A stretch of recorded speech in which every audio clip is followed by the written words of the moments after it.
of visionary gaming auteur Neil It's Smugman. NCC-Con. We will only have void coffee available. True. Yeah. My pain. I'm a bearded white man with a gun whose wife has died. After that, in a special presentation of incisive visionary minds of the visual arts, featuring the worst of guys creator Neil Smugman. People often ask me, Neil, does it hurt your neck supporting the titanic weight of your massive genius brain? It's a lot of genius brain.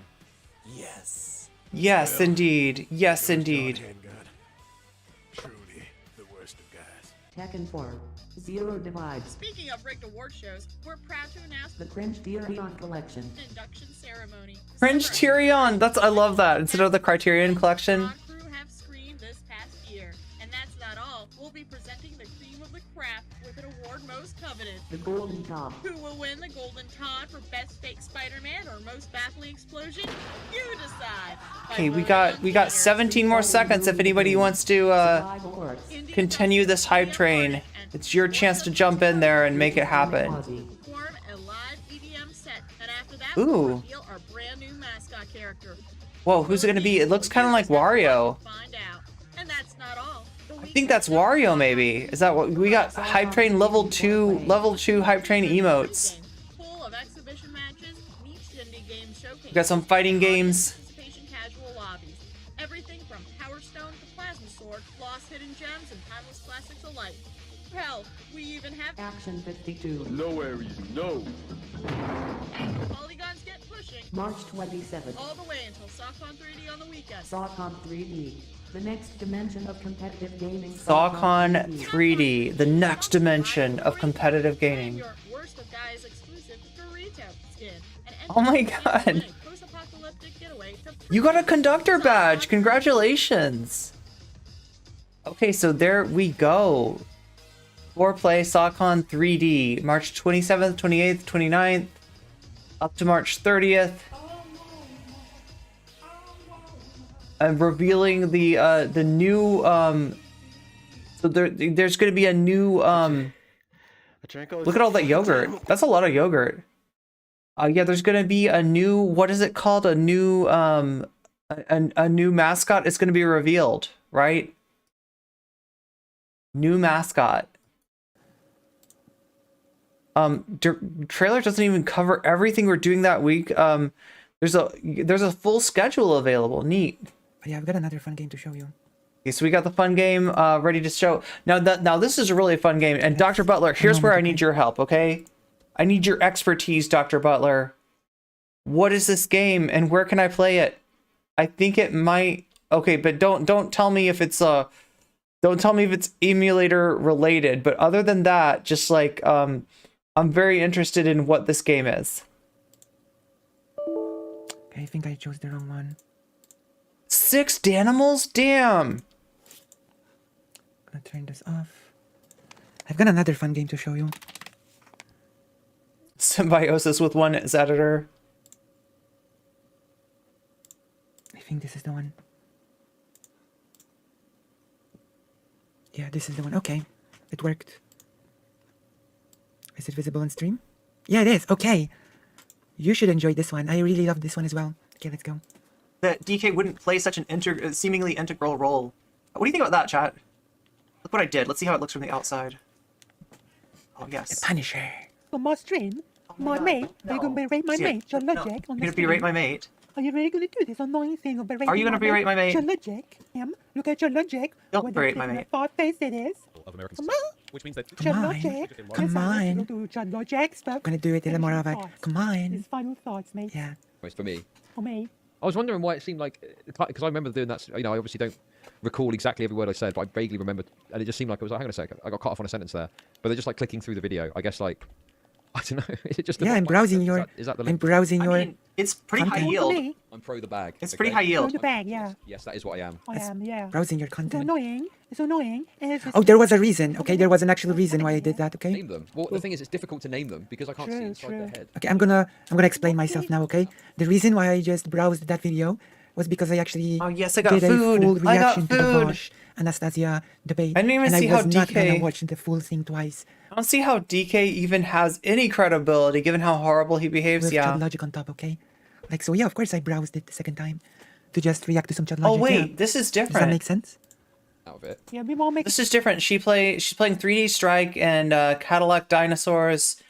So this is Punisher. So she's playing Punisher. There's a JoJo game coming up here. content on it, but There not is a me. JoJo Not game me, not that she's gonna Logic, play. you see? John Logic's not I the thought one this who was gonna be the makes content JoJo out of it. game. I'm not gonna make a tabloid. But this like is some Punisher. idiots. I'm not just gonna take a I mean, it picture is and it is say, it is a tabloid. It is a tabloid thumbnail.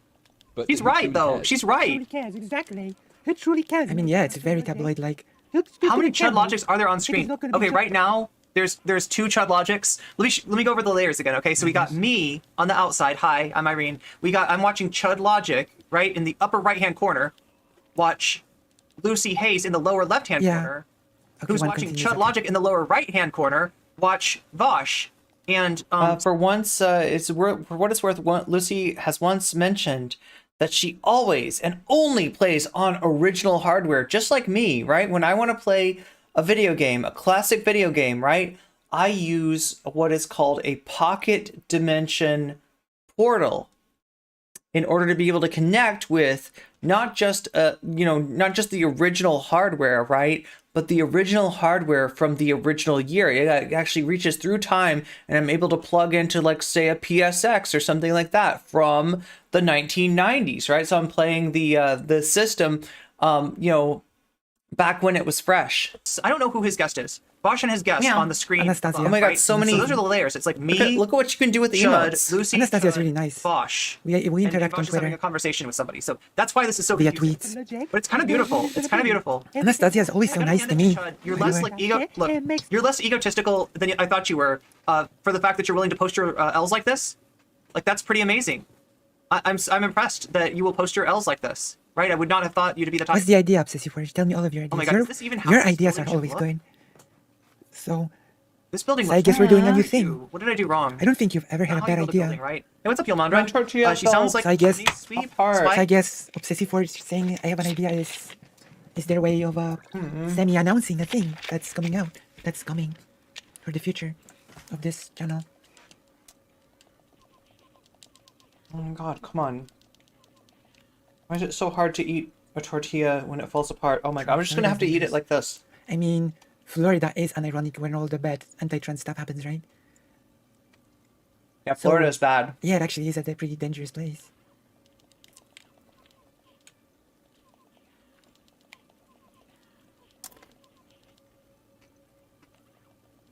Yeah, let's make a new video. What do you have in mind for the new intro? Let's continue. Set out to be content. Well, she's I tell about you to one roast person I can Chud tell you Logic that here. definitely does care, and it isn't just about content. It's John Logic, isn't it? It's John Logic. John Logic cares about it, isn't it? 100% on the money. 100% on the money. It's John literally every Logic. word I utter is 99%. I don't want to say 100%. 99%. Dylan Burns. This is Dylan what Burns it has actually gone out Chud. there. This is what it feels like to be completely owned. Lucy Haze is the avatar, correct? So I yeah. argue that, like, The I'm not saying avatar, you have to yeah, do I that. am the I'm Senate. just saying that I look at Dylan and I'm like, well, I'm pretty certain that he genuinely cares about this. With others, it's like, well, you claim to care and you probably True, yeah.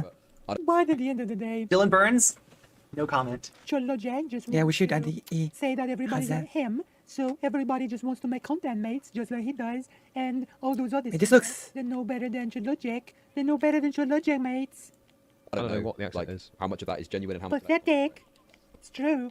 that... Oh. Anyway, is that it? Is the convo over? Is that it? We got enough? Okay, we have done a wellness check. Okay, so I mean, she's being a little ableist too, I guess. Wait, I'm being Not what? just Chud Logic. Oh, come on. Speculating Patrons? What the about her fuck? mental health. Oh no, watch this. Here's the big own. Oh, come on. I'm not what? I'm not being... Hey, Lucy, I gotta be consistent. Okay, now, like, granted, like, I get the feeling from what, like, the conversation that starts here that maybe Lucy doesn't know what a wellness check is, and somebody was saying that maybe they don't have those. They don't have, like, the same... Maybe it doesn't mean the same thing in Poland, right? So, I'll cut her a break there. But, like, if she's gotten this from another streamer, right? If she's heard this from another streamer and is repeating it, understand that that is a person who was, not just being, like, ableist, but kind of making fun of self-harm, right? So the same thing that, somebody in your chat was accusing me of doing, that's them doing that for real. Ableist, come on.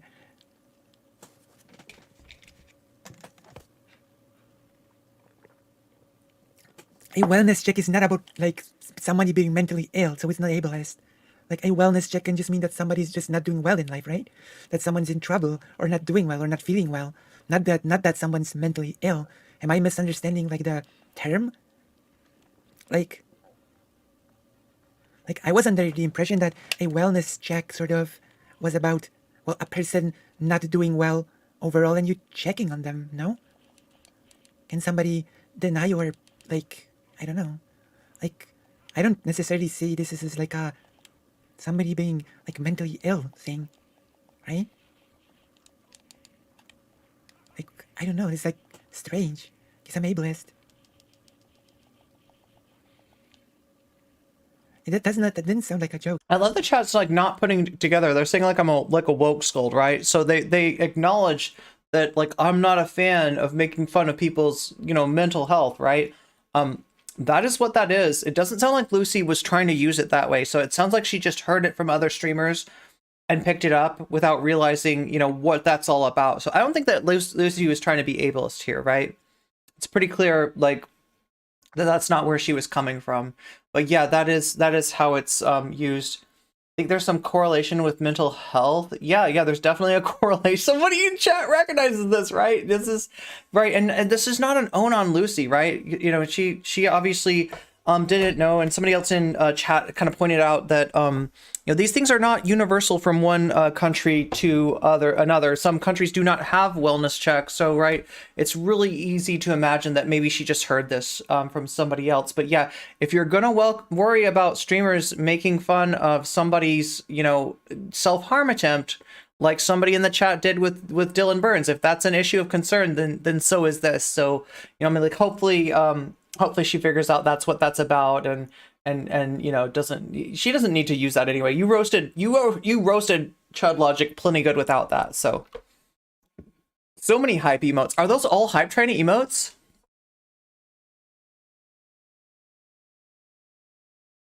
Wait, is it? Nope. Gotta actually press the button, don't you? Yeah, I gotta physically press the button on the mouse. Come on, play. It sounded like, yeah, Lucy's like a ableist.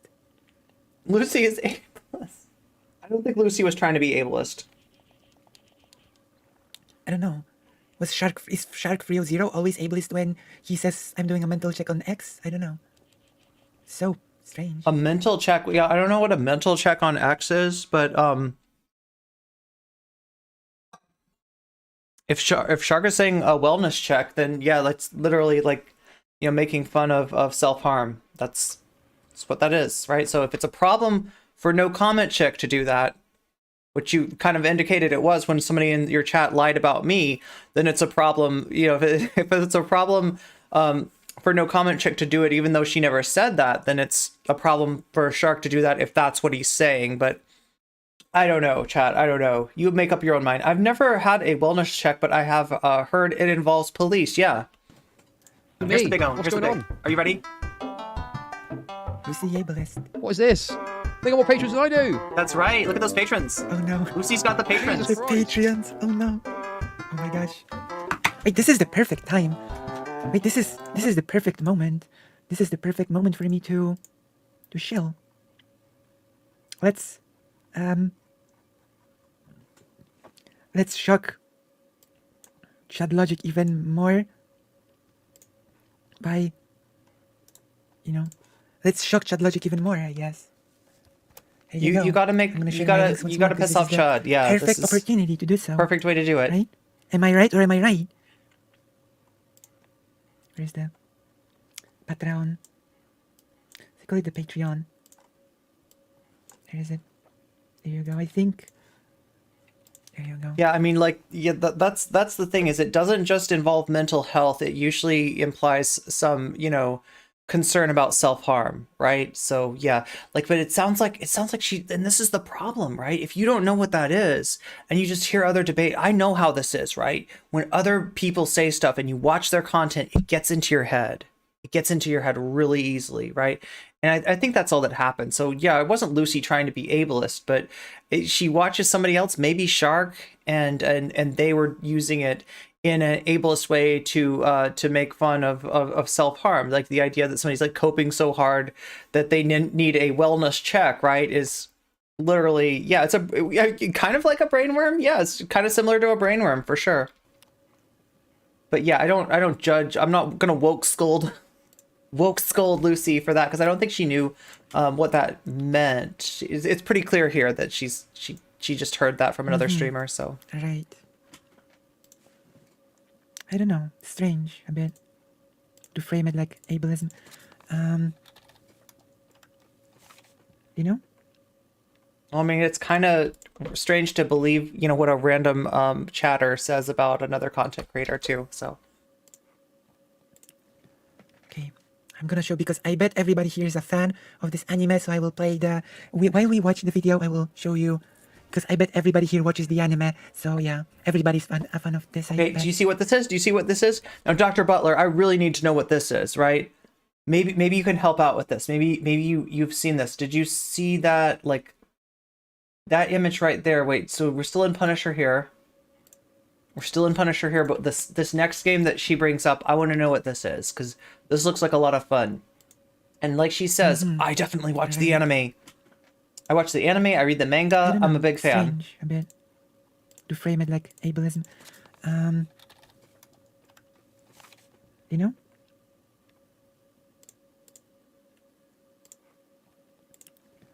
Okay, I'm gonna show because I bet everybody here is a fan of this anime, so I will play while we watch the video, I will show you because I bet everybody here watches the anime. So yeah, everybody's a fan of this, I bet.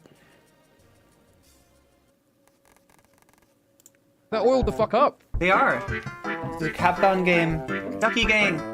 This is some JoJo game. That I don't know what this is. Like, right? I can't entirely tell what it says. It looks like it was in Japanese. It looks like this is a Japanese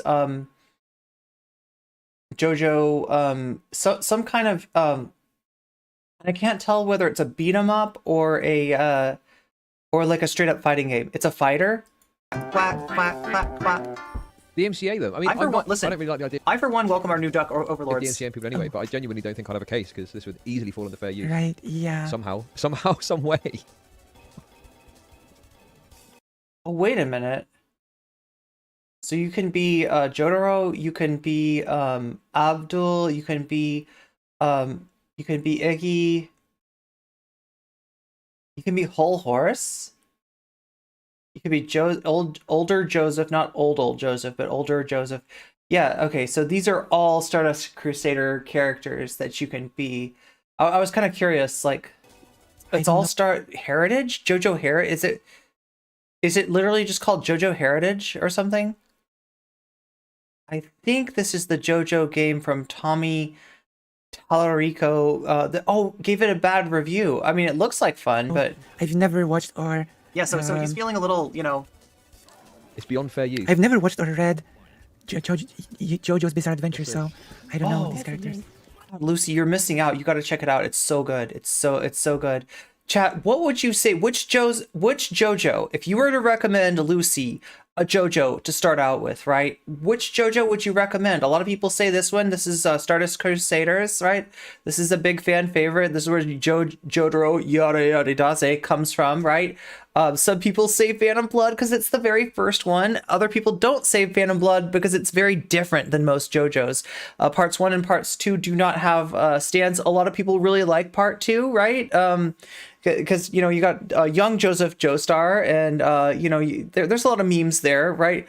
What you're going to say next is da da da da da, and then he predicts what the person says next, and they say it, and they're like, Nani, right? And he owns them like that, right? So there's that JoJo. There's Part 3. There's Part 4. That's the one with Josuke, the guy that has like the you know, the 50s like hairdo. There's Part 5. That is the one that takes place in Italy. That is the one that is about the mafia, where this guy literally takes over the mafia because he wants to be a gangstar. There's Part 6 that is women in prison. There's Part 7 that is cowboys, right? Cowboys and horses, right? There is Part 8 that is, oh my god, Part 8 is so hard to explain. But the main character wears a navy suit, like in the navy, like in the navy, that kind of navy, right? And then Part 9 is the brand new one, and all we know about Part 9 is that the main character is a drug dealer in high school. So. Logic on his vacation. Can you believe? Oh, so now we're talking about the President Sunday thing. He's gonna be watching Zupley. Report button. Where's the report button? Where is it? Okay, there it is. There's the report button thing. I wanted to know about this. So remember how he said, this is the streamer that reported me. This is the streamer that came after my income. Right? This is what he's talking about. Like, he's sitting there saying... And understand this, okay? What Logic did was really fucked up. Right now, it sounds like he's worried about his income or something like that. When he says it like that, like, he wants his community to think that Lucy is, like, a really bad person that wants Chud's income to be cut off. And if they like Chud, if they appreciate Chud, you know, to any extent, then that, like, right, that is a way, Lucy, to like get you attacked, right? And with the kind of people that hang out in Chud's community, right? It's a little bit like KF, right? I've got a little insight into this, right? There's some nasty people there, right? There's some really horrible people there, right? And for him to say something like this person's coming after my income by implying that you were really trying to get him banned, by that was some sort of call to action, right? That's what he was doing. That was aggressive. That's really mean what Chud Logic did to Lucy, and I do not want to see that, right? Hey, what's up? I can't pronounce your name, HVAC, Nate. I can't pronounce your name at all. But nice emotes. Yeah, look. You know, we all have some fun. We all enjoy, some of the shit show that is Chud Logic's content. However, when he lies about somebody like Lucy Haze here, it's not the All-Star Battle though. I'm pretty sure it's not, right? That one's newer. That one's on the PS3. This one's definitely right. This is strictly JoJo Part 3, right? HVAC Nate, what kind of a I did what? Oh, I pronounced your name correctly. Good. Okay, so like, do you know what this video game is that Lucy Haze is playing here? Because we're trying to figure that out. It looks like fun. It's something I should play on stream, but all I know about that is that's Part 3 JoJo, right? It's a game based on Part 3. You don't know what this is either? Okay, I don't know what this is. But yeah, welcome to NCC Nation, by the way. Yeah. But yeah, like, no, I really don't like Chud going after her like that, right? So he's playing victim in a way that could get her hurt. Right? And I'm not a fan of that. She was not trying to get Chud reported. That I can guarantee you. All right? There was no attempt. He was talking about there's a bunch of woke scolds out there right now with their fingers hovering, their cursors hovering over the report button. And when he said that, she reacted by saying, "I've got my I'm hovering over the button right now, Chud." Right? He is interpreting that as a call to action. He's interpreting that as her trying to get him banned, take away his income. Right? I really wish he wouldn't say that. I really wish he wouldn't say that, because that's clearly not what Lucy's doing. I'm pretty sure Chud knows that, right? Like, look, Chud, if you want to go after somebody, go after me, okay? Stop being a fucking bully. Like, I don't like you going after smaller streamers like this, right? This is really, like I said, this is your saddest video, right? This is you being a bully. This is you being a coward, and this is you trying to get Lucy like this could get Lucy hurt, right? When you lie about, if you're gonna lie about somebody, lie about me, okay? Leave Lucy out of it, okay? Ducky, we stand, all right? Ducky, we stand. Not okay with you coming out. It's JoJo's Venture. Yes, Game House, fighting games, JoJo's Adventure, All-Star Battle versus JoJo's Venture. Okay, should I take a look at this? His name is Chud, or is he a Chud?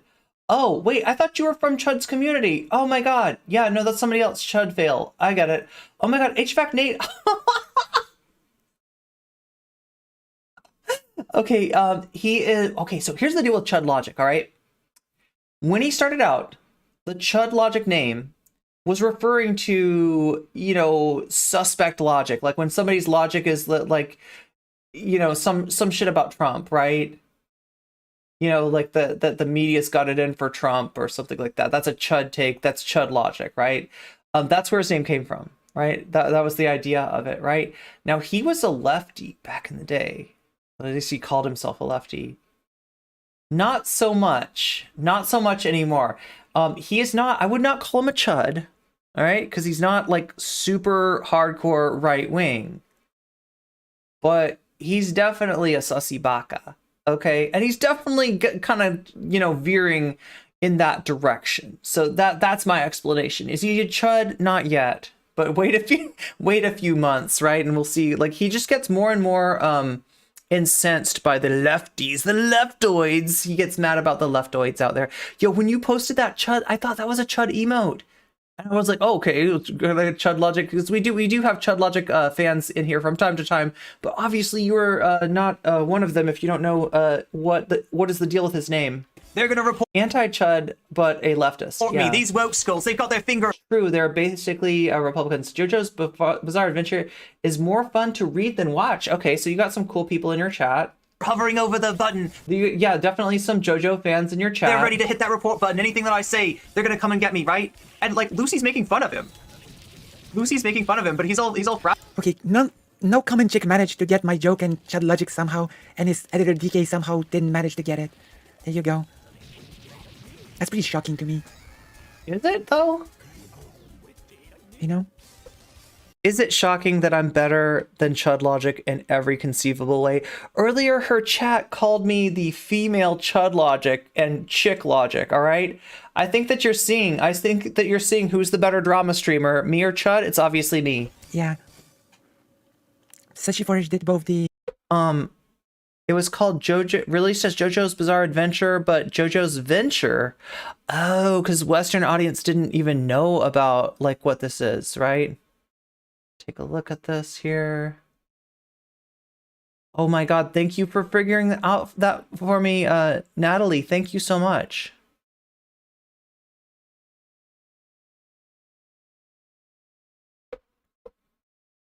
I want to take a look at this.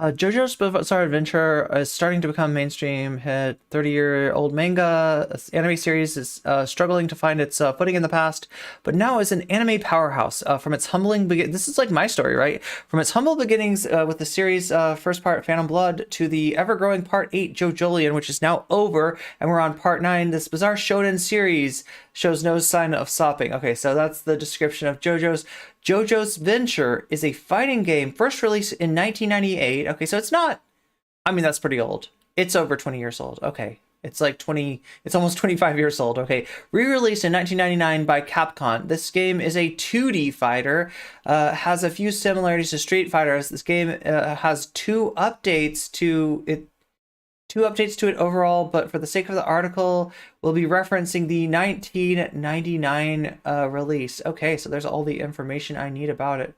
Hopefully I can find a way to play this, because this looks like a lot of fun. The whole thing. I don't know, it's like...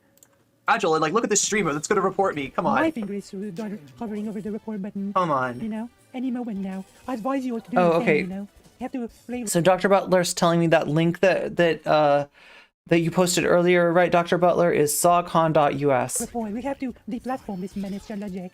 Jesus. Exactly. Oh, he's Exactly. invisible. I see. Like, come on. You know me.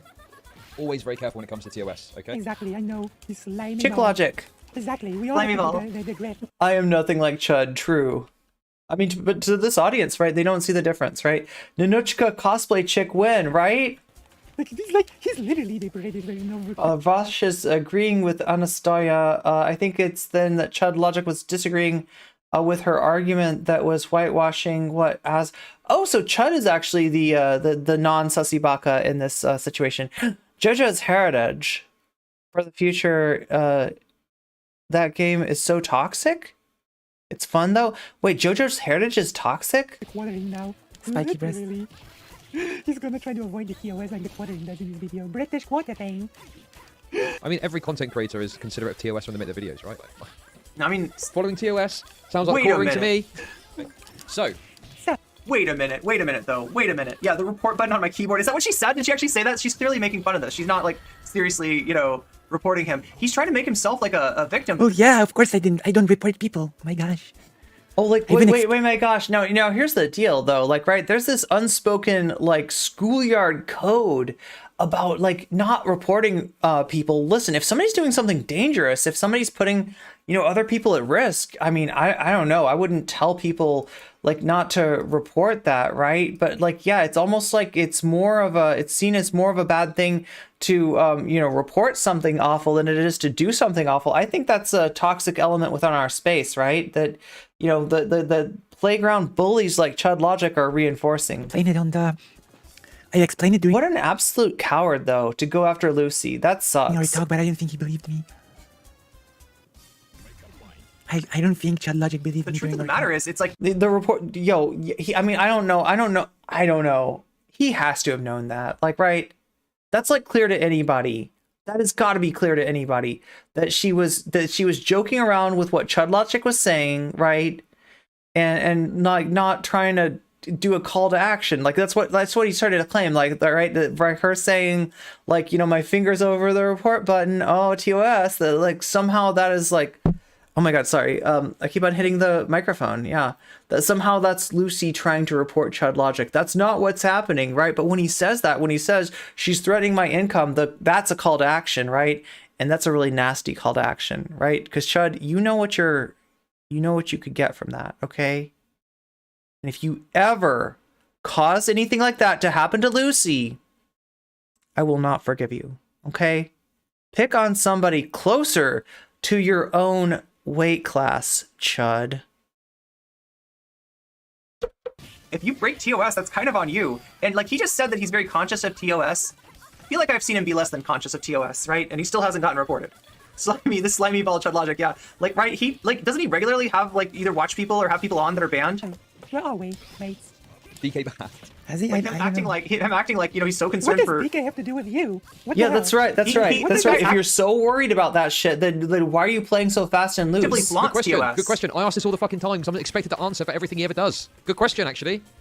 Do you know why It's almost like he wants to get reported to be a fucking martyr, right? This question when reacting to this video? I'm gonna tell you why. It's because Chud Logic made a video with Vaush on the thumbnail, and the thumbnail said Vaush wants to deplatform me, and Vaush did not mention Chud Logic once. Vaush was only talking about DK. Yeah, she says the report button on my keyboard. Yeah, the right next to the any key. That is exactly, why I asked, what does DK have to do with you? Okay, that is why I asked. Okay. Just so you have... That's so wild that he'd do that, like, right? Because here's the thing, like, that was a good-natured roast. That was all that was. Lucy was having fun. Lucy was not super serious. Lucy was definitely not trying to cut you off from your income, Chud, that you seem to be so fucking entitled to, and yet you're playing so fast and loose with shit. Like, I don't know, dude. He's a fucking coward. And the fact that he'd go after... I forgot how bad this was. Maybe I didn't even notice when I first covered this, how gross this was and what he was trying to do there, right? When you set your audience loose on somebody like Lucy, you know exactly what you're doing, right? You know exactly what you're doing. Yeah, Chud Nation, more like Chud Farms. The thumbnail said they went What to the a classroom. jerk. And now it's becoming suddenly about DK. I didn't even realize. So silly. Basically, as many things do. Good question, Lucy. This is gross. Lucy Haze, I agree. Fall. No, you're gonna fall, aren't you? Don't fall. You better not fall. Okay. He bounced off the bed. That's good. That's good. We got one more. A lot of people on stream. Yeah. Oh no! It's gonna be the AI video. Oh, this is gonna be interesting. Oh my gosh. This is the AI video, Obsessive Verge. Watch closely because I'm really curious about this. I'm really curious about the reaction to that, to our magnum opus, the AI video. So watch this. She's testing me here. Oh my gosh, this is gonna be something else. I don't feel like people are that careful on TOS.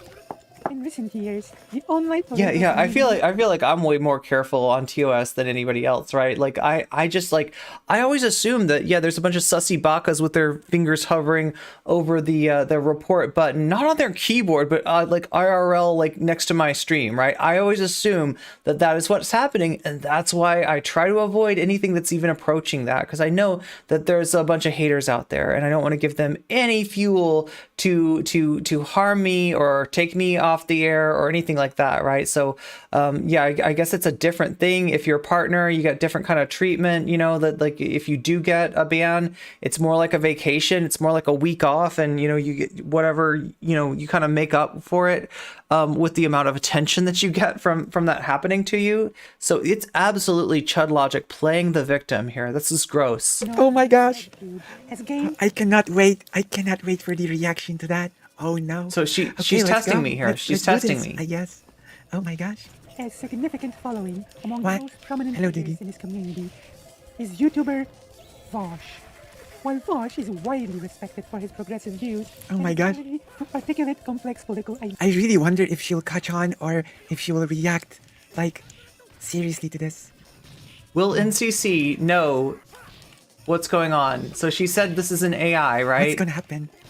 But Chud's not gonna get. That's what I Chud think of doesn't when I get think that of this Vosh. is I an was like, oh, AI. he has such progressive views. Oh, I widely respect him. I widely respect him. DK is only a liability in Now, as wait. much as like I I'm give trying to a remember. Is this the Chat GPT one? I'm not sure if she even means shit this. about lefty sawing out. Like, is she a Vosh fan? That's the only liability that DK is. I found out that if I'm like, I don't actually give a fuck about. I'm a Vosh fan, okay? Also, Vosh helped me a lot. Like, keep it in mind. Why would I don't like... Well, I'm glad that Lucy got the help that she needed during that fundraiser, right? And I can understand like her having, you know, good feelings towards Vosh based on that. That's probably where she's coming from. I sent you an article I found about the turbulent history of Pet Shop from JoJo's games. It's in my Discord. Wow. Wait, you from the games. Oh, wait, Pet Shop was like OP in some games, right? Is that what you're talking about? I don't know. Pet Shop, if you don't know, is like the bird who has a stand, and the stand is also named Pet Shop. And like I think the stand, it can like shoot ice at people. It can shoot icicles, like sharp, violent icicles. I understand the Vosh, hey. Genuinely. Okay. Yeah, the gross thing about Pet Shop is when Pet Shop is introduced, like it's Iggy, you know, fighting, and Iggy runs into Pet Shop when he tries to get into Dio's mansion, right? Two dogs go under the go under the gate to Dio's mansion, right? And they run into Pet Shop, and Pet Shop eats them.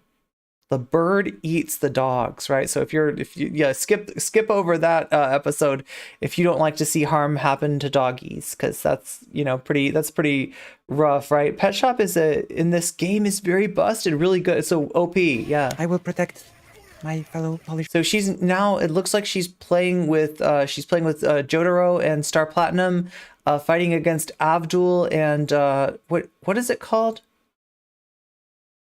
Hurricane Cross or something like that? Person Vosh. It's because we're both Polish, that's why I'm... No, Magician's Red. It's Magician's Red. About what you've got to say about that. There's no liability. I'm totally fine. I'm absolutely fucking golden. There have been some concerns. Wait, I thought Vosh was Irish, not Polish. About his behavior as an ally. In this essay, we will explore the ways in which Vosh... I think this is a Chat GPT. Particularly in regards to marginalized... Wait, come on. Nocommentchick either was just told in the chat what the nature of this video is, or she caught on, unlike Chat Logic, which is... I mean, there's a real easy way to do, you know, there's a real easy way. You can just like look in the chat and see if they're saying anything like that. I don't know. This Nocommentchick video is turning into... It's shaping itself to be like a sad commentary on Chat Logic's intelligence.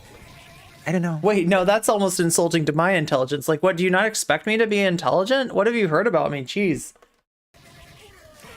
You know? Look, I don't think that I'm like... I don't think that I'm like the smartest. I don't think that I'm God's gift to intelligence, right? I know there's smarter people out there than me. But compared to this group of debate bozos, right? Let's just say that they make me look really good. It's becoming a really sad commentary on Chat Logic's sharpness of the mind. Polski Vosh, exactly. Okay, I'm definitely not trying to be ableist against Chud, though. I mean, Vosh is half Polish or something. I mean, you're smarter than Chud. I mean, that's damning with faint praise, but thank you. I will take that as thank you. I'm sure that was a compliment. Kakyoin is extremely good in this game. Yeah, he looks hard to beat. Wait, is she? Oh yeah. So wait, she's still on Magician's Red, right? It's okay to think that I'm the smartest. I don't know. It's just like it's a very low bar here.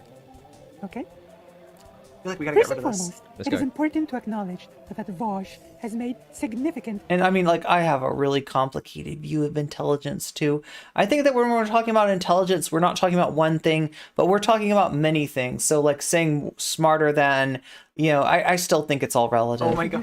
To the progressive movement. Oh no, I was teasing. She's not saying leftist. I was teasing you, Jules. Politics and social issues I mean, that is not what the AI wrote.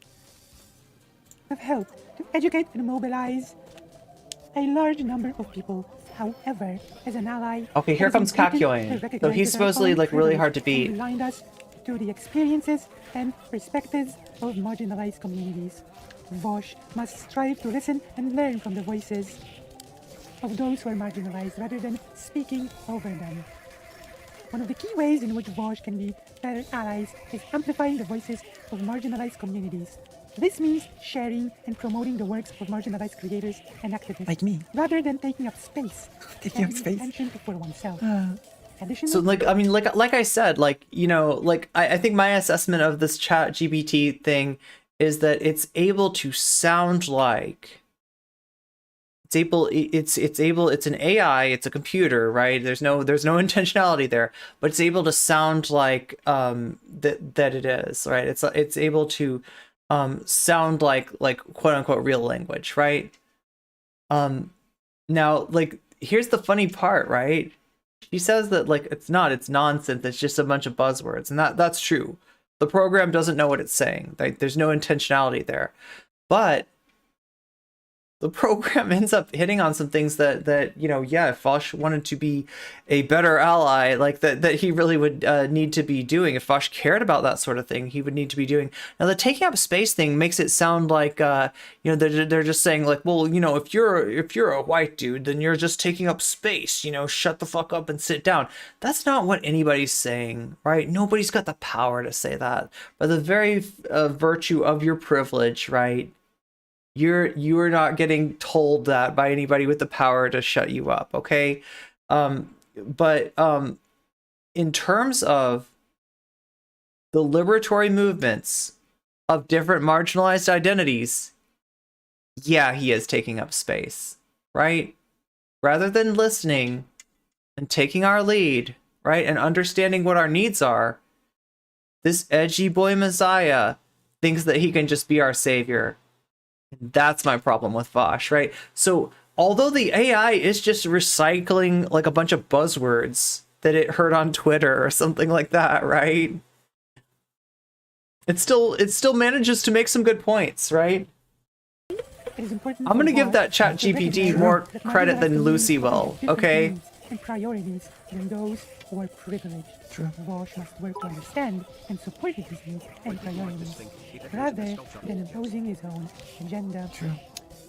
Another way in which Vaush can be a better ally is by using The way I read the name, language Vaush. and avoiding harmful stereotypes.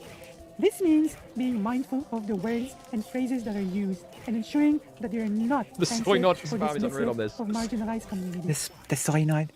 Chad Logic. Oh my gosh, Chad Logic.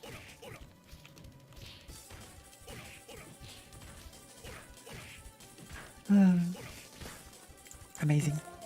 Additionally, it is They're spamming important soy to nuts in his Vaush chat because they to like be think this aware is of like his own biases and to like I actively think okay, work if anything, this is letting Vaush off way too easy. Okay, if anything, this is letting Vaush off way too easy. I see. Yeah, it's her. I don't think that she's. Well, I mean, when she's making fun of the way that Chad Logic talks, like, then she's doing like a, you know, she's putting on an English accent. But no, I think this is. I don't know though. She's a VTuber, so some VTubers do voices. She's so base. Yeah, she just had Chat GPT write a "How can Vaush be better" Vaush script. is an important voice in the progressive See? She gets it. Why didn't Chad Logic get it? I don't... Oh my gosh. Why didn't Chud Logic get it? Because he's not as good as me.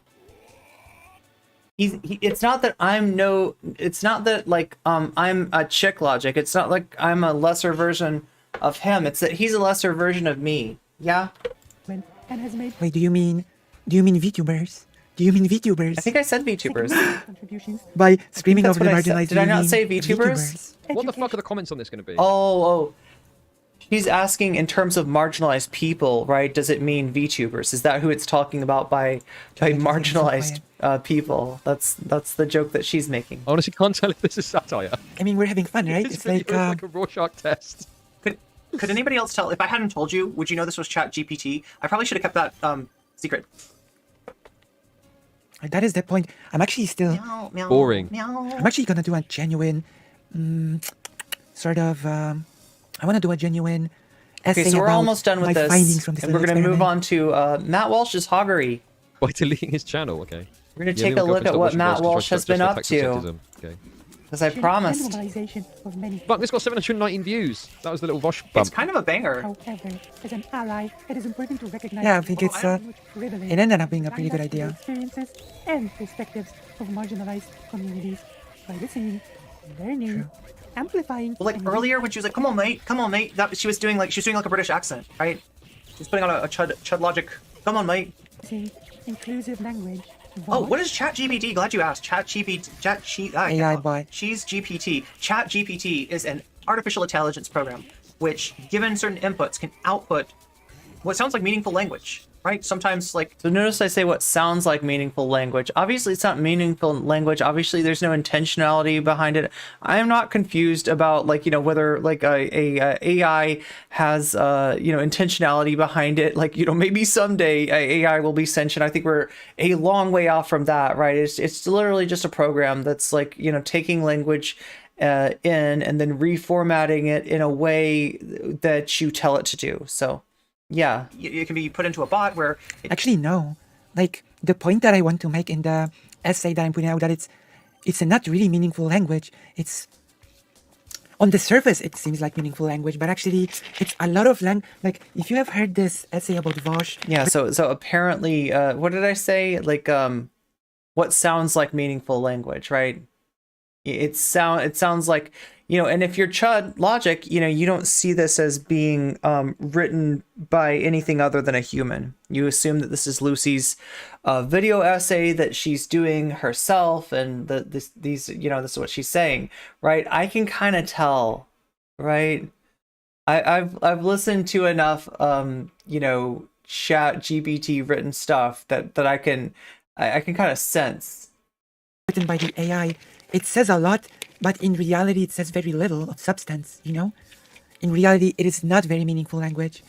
It's just... So I'm not sure if she's saying she disagrees with, like, the points that it's unintentionally bringing up, right? But I think there were a few things that it said that actually are a little bit on the nose. They're a little... throws out empty slogans, if that makes sense, right? Like, it didn't actually say anything meaningful. Well, yeah, I mean, like, I pointed out the part where it says he needs to stop taking up space, right? And, you know, that almost feeds into Vaush's persecution complex that, like, everybody's got it in for the white male. In reality, it's like he needs to not take up space in terms of, like, trans issues, in terms of different marginalized identities. When you are, you know, coming in like the fucking messiah with a savior complex and like, no, you shut up, trans people, and let me run the show. You shut up, black people, and let me run the show. That is fucking cringe, and that is some cringe that Vaush is guilty of. So the chat bot, although it's not intelligent, got it right in terms of that, right? It just phrased it in a weird way. In a way that's highly exploitable by somebody like Vaush. Like, write in chat if you agree with me or not. But those are my, like those are my... I think she thinks you don't understand, but yeah, there's a lot of that. Sort of, this is my takeaway from the AI chat experiment.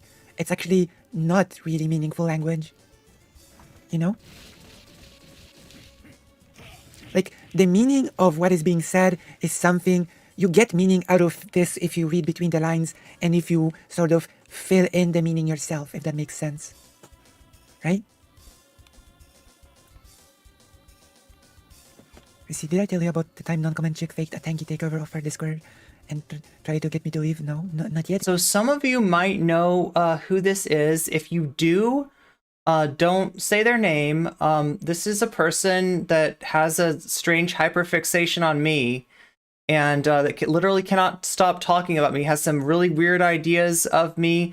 But given the fact that they have been manipulated by a really toxic person, right? They've been lied to and kind of set against me by a really toxic person who takes people like this person and like weaponizes them, like, you know, people that are, you know, clearly not all right, and tries to use them against her enemies, right?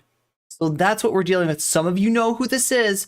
Do not say any iteration of her name, right? I'm not gonna, you know, acknowledge her bullshit. She's clearly, you know, obsessed with me. I don't think that's entirely her fault. I think she's been manipulated. I wish her the best. I, you know, hope that, yeah, I hope that she gets whatever help she needs, right? But yeah, just don't say her name, because I don't think it's good for her. I think that any acknowledgement she gets is just going to reinforce her obsession, and that's the last thing we want to do. Want her to do. We want her to be well. So anyway, no nocommentchick hates aristocracy. Oh no.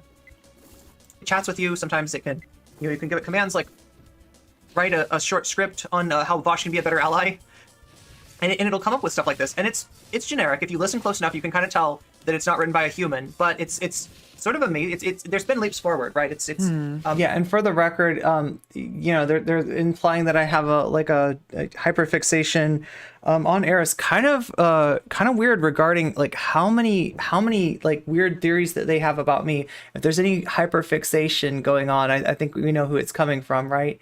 But like, yeah, I don't want to talk about Eris. I haven't talked about Eris in a long time. The last time she came up was in the Dat Katie debate with Vaush, right? And you know, like, right, like I said, if I could never deal with Eris and her toxicity again, that would be great, right? I would prefer, like, right, not to deal with her, not to talk about her, not to think about her. She's not relevant, okay? She's not relevant to my life. But unfortunately, I can't seem to get this person to take on the same perspective towards me, right? Because I am having nothing to do with her, and I want nothing to do with her, and you know, it's better than it used to be. Here she is in Lucy's chat, hyperfixating on me. Kind of gross. To be a better ally and support the needs and priorities of marginalized. Like, you know what is missing from the AI writing? What is missing is intentionality, okay? This is just a bunch of vague statements, and you do not see any intent behind it. You don't see really any goal, any through line, if that makes sense. Right? Does that make sense? I think it makes sense. It would be funny if Chud's chat or him started calling it this, like to listen to more content like this, consider subscribing, hitting the bell. We're just gonna. Was that script written by an AI? We're just gonna like you know, we're just gonna count how many like you know, disparaging things this person says about me in a row in chat, and you can make up your own mind of where the hyperfixation is. I will see you all in my I'll speak to them, no problem. So far we got 3. Really confused. An AI generated message. Oh, it is AI generated. Okay. Now imagine you're in Lucy's shoes, right? Imagine you're in Lucy's shoes. At this point, you're just a little bit like, okay, thanks. Thanks. All right, thanks. Yes, no comment chick bad. I understand. I heard about that super document, yeah. She does deny it though. Super document, okay. I think they're talking about the folders. I've never heard it called a super document. There's been several super documents written about me. One that exceeded 50 pages, right? So if you're talking about super documents, that's where the super documents are, right? He's looking for something. Like, right, this whole video, he's looking for something. He's watching this to try to like dunk on her. The level of patrons they got is unreal. Oh, sorry, that was really loud.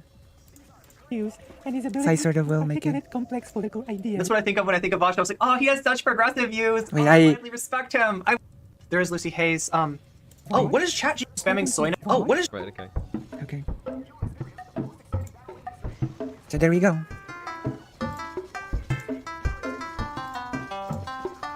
He's looking for something. Like, right, this whole video, he's looking for something. He's watching this to try to like dunk on her. The level of patrons they got is unreal. They're fucking making bank off this shit. Fair play. Get her on. Not now. I'm not fucking... Listen, I'm about to end my stream. She makes $64 a month. That's about like $50 more than me. On Patreon. I see. I mean, obviously, you know, disregard all other income sources. This person is You absolutely... see, at this point, she's just sick of it.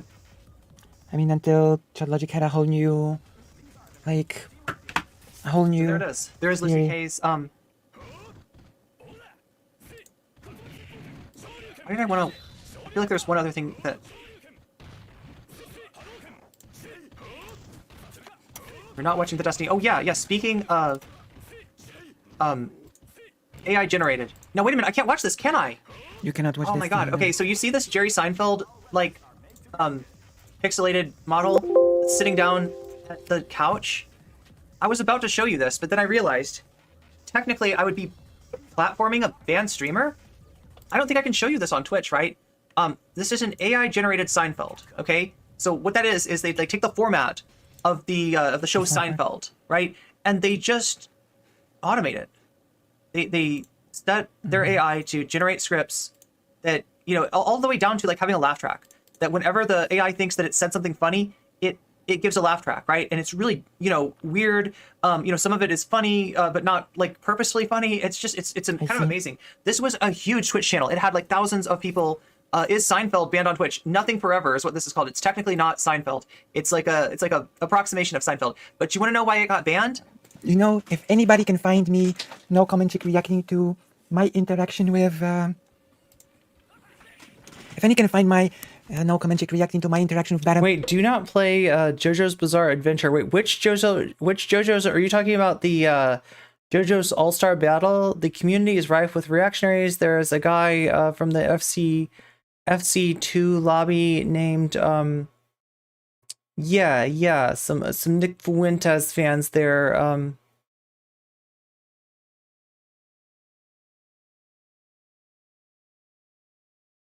The Discord. Wait, what game are you talking about? Play Rabbit instead? I think this must have been shortly after she changed the title of the stream to Checking Out No Comment Chick, which made some waves. Yeah, I could see Heritage. Okay, JoJo's Bizarre Adventure Heritage. Yeah, I didn't even see that one. So the one, not the one that she's playing, which is Venture. In the English version is JoJo's Venture, right? The Japanese game was called JoJo's Bizarre Adventure, I think. Just straight up JJBA. But yeah, I'll take that into mind. Yeah, I've never heard of Heritage. JoJo Heritage by Capcom. I mean, it sounds kind of fashy too. Panada, please link it to me. Also, I will be right back, okay? I'm going to the toilet now. I have not been in the toilet for a long time. So, please consider becoming a Patreon. Wait, it's the same thing? User. Okay. Wait, that's called Heritage.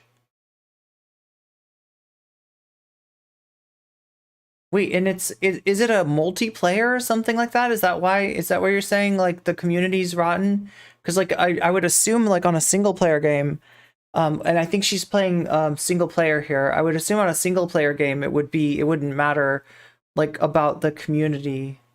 CPS3, Capcom, JJBA, just avoid that shit altogether. Wait, so you can't play it without like joining the disc? You need the UXVSF? Wait, what does that mean?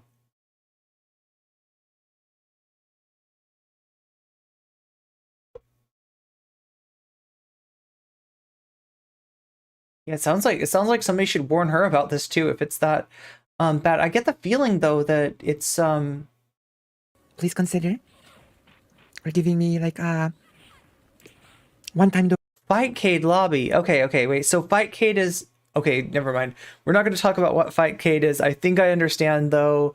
Don't say it in chat because we don't want to get anybody in trouble. Okay. List of all awesome VTuber Lucy Haze, who yeah, everybody go follow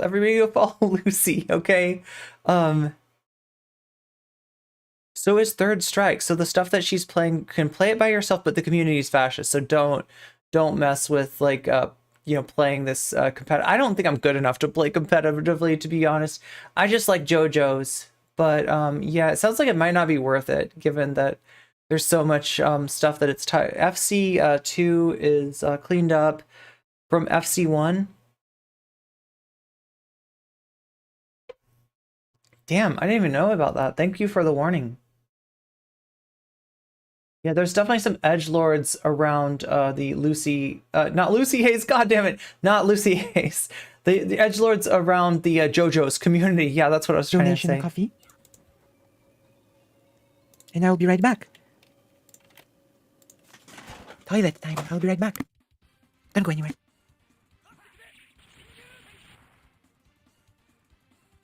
So I'm pretty sure that...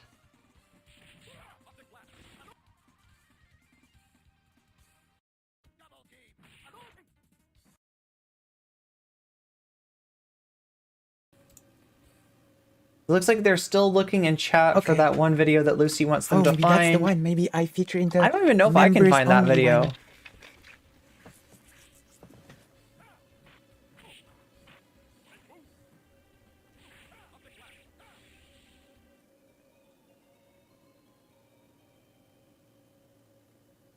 I feel like we should make a joke clan ops, and it should just say like really nice things. Okay. We should make a super document that just says really nice things about that. XVSF. I'm gonna start a poll. It's some old head shit. Right now.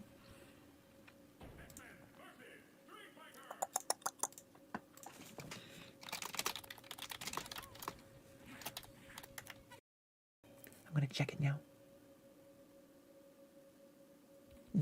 No coffees. What about Patreon? Has someone showed me pity or on Patreon? No pity. They have no mercy. And expose all of the war crimes. What? So I'm sure he has a single. Okay, so yeah, that's it. That's the reaction. That's Lucy Haze. I think she's pretty cool. Like I said, Lucy, I didn't mean to judge you too harshly. I didn't mean to cast like guilt by association on you. I really enjoyed your takedown, your good-hearted roast of Chud, right? And I wish he realized that like you weren't like, I don't know, I don't understand his reaction to you. I think that was ridiculous, right? He did some things that I'm not sure if Lucy would have noticed or known what they meant, or known what happens when a streamer says she's trying to cut off my source of income. They're trying to get their fans to do bad things to you, right? They're trying to turn you into a monster and justify all kinds of harassment that Lucy does not deserve. So yeah, I'm kind of pissed. I didn't actually realize, like, how what all Chud was doing, what all Chud was saying there, but I do know what that is, and I do know what that can cause, and I'm more mad than I was before about Chud trying to do that to Lucy. X-Men versus Street Fighter is what Lucy is playing. Oh, okay, I see. That's the game on stream right now. Okay, so well, speaking of on stream, God, we got to do Matt Walsh, don't we? Matt Walsh, like I said, having a normal one. Okay. God, he's got some choice videos. His latest video is elderly man. Okay, I don't even want to read that. That's definitely terms of service. So, wait. All right, that's new. That's Matt Walsh reacts to TikTok. So this all kind of started with Dylan Mulvaney, right? If you don't know, Dylan Mulvaney is a prominent trans creator on TikTok.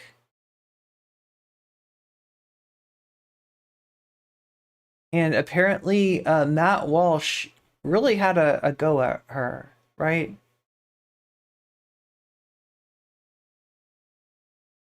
He's going after Katy Perry. He's going after James Bond being ruined by wokeness, girl bosses. God damn, this guy's so terrible. Anti-white racism exists. Hey, Vaush would agree with this one. Woke parents of TikTok? What? Oh, this is the Dilbert thing. Yeah, so he's really been on one. I want to find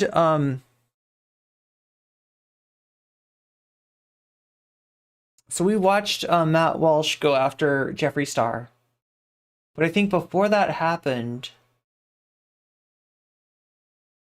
it's the God, this is like literally everything that Ben Shapiro and what's this fuck? Pierce Brosnan? No, Pierce Morgan. Not Pierce Brosnan. Different person.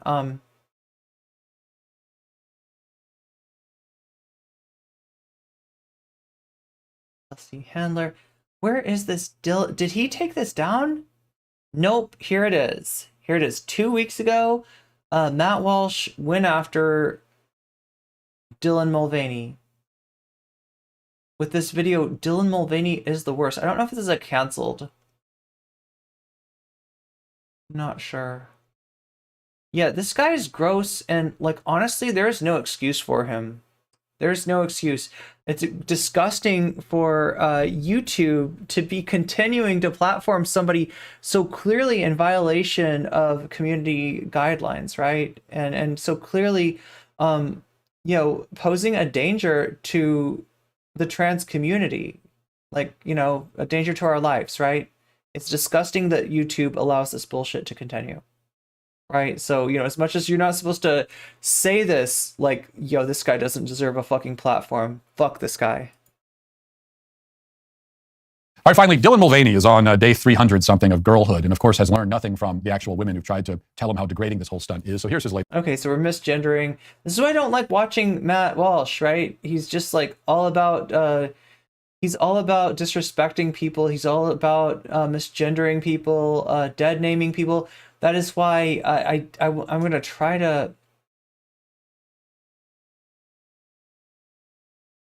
I'm gonna try to avoid like the Hershey's thing is the latest thing that he's gone off of. He actually doxed the woman that was in the Hershey's ad, right?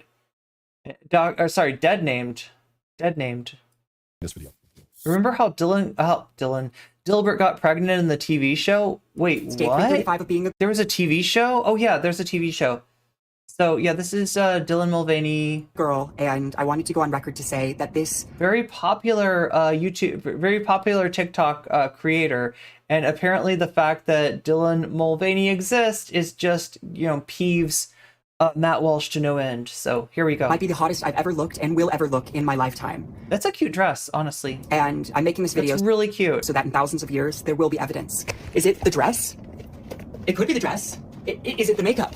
Or is it the hair? Because I think it's the extensions. And when I have extensions in, I don't know my name. I don't know where I live. I just know that I love these.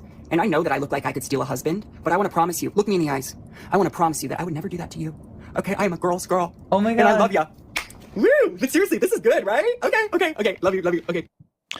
Now listen, I know I don't have a reputation for being necessarily the kindest or gentlest person in the world, especially when dealing with people like this. The truth, though, is that I am a gentle soul at heart, I think. And also I do feel pity, or I can feel pity for some of these people. And so I wouldn't usually say what I'm about to say, oh, no. at least not as directly as I'm going to say no. it, but Dylan Mulvaney is intentionally degrading women every time he does this woman-faced minstrel show routine. He is insulting and demeaning them and doing it on purpose. Yo, I feel like this guy would have no problems with an actual minstrel show. What are you talking about? Don't you end up defending Scott Adams? Purpose and profiting off of it, and he doesn't care. And since I have 2 daughters and a wife, I take this guy fucking loves racism. What the fuck is he talking about? I don't think personally, which is why I have to say to Dylan, Matt Walsh loves racism. Dylan, if that is the most attractive you will ever look, then I don't even want to imagine what you'll look like when you're at your ugliest.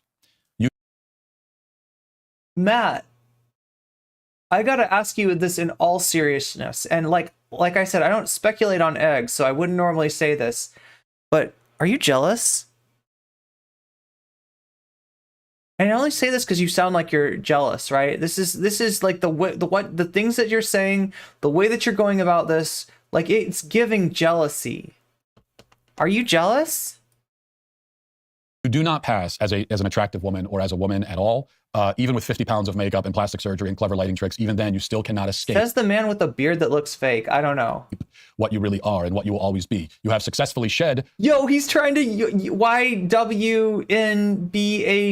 whatever. He's trying to do that shit. He's trying to. Whatever parts of you were masculine, perhaps, at least on the surface, nobody would ever describe you as masculine or manly, so you've got that going. But your femininity quotient has not increased at a rate commensurate with the loss of your... Yo, you're going to comment on her, like, outfit and her presentation? Really? Matt, this is not something that, like, you know, a trad con cishet dude should be thinking about. You are literally thinking about Dylan's outfit and her makeup and her presentation. What is going on? Masculinity. What is going on? YouTube chat, what is going on?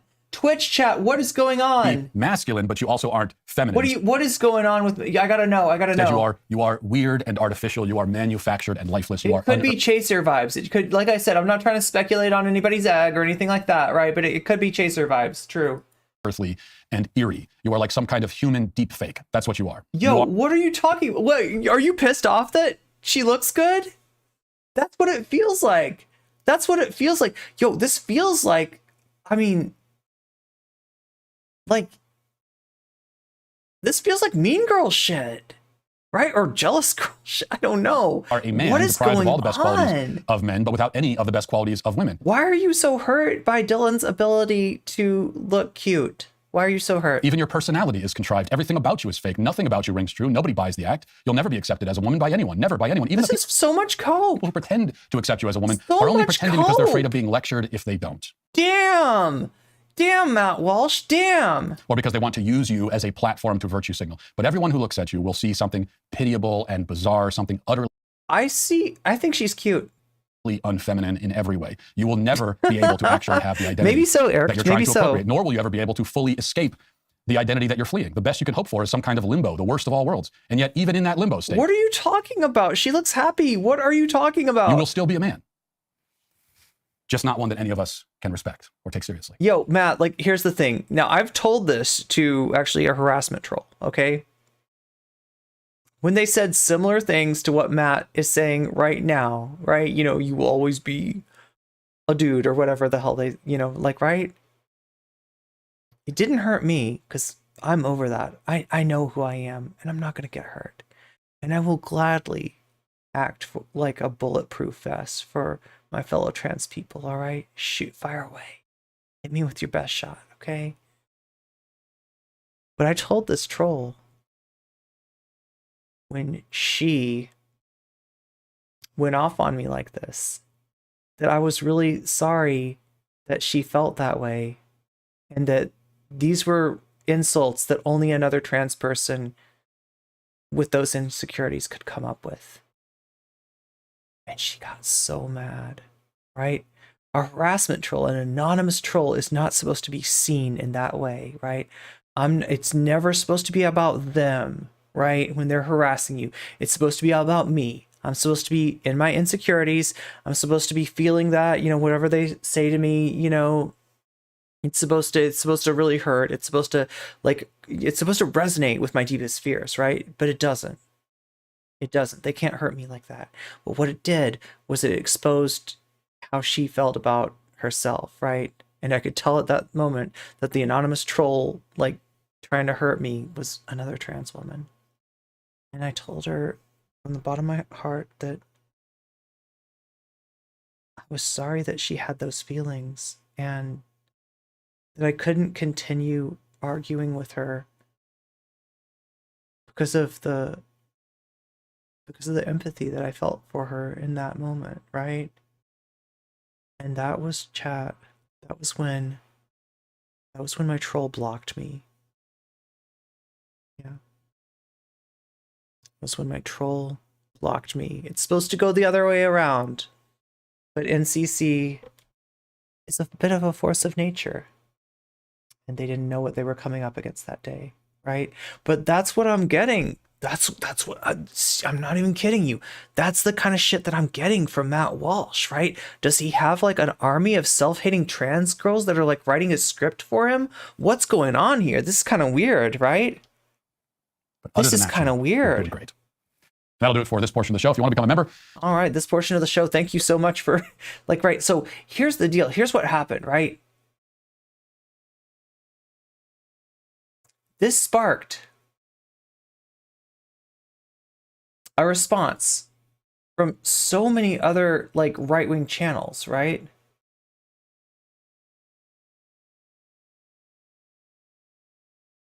Okay, there's him getting roasted by the House Democrats in Tennessee.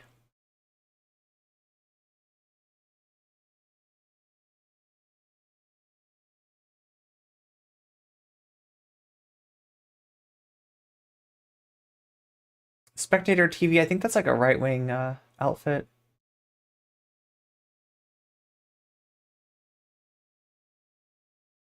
It's more Spectator. So I need to find these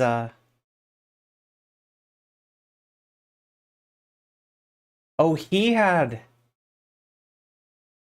a conversation with Piers Morgan, apparently, too. Is it on Daily Wire?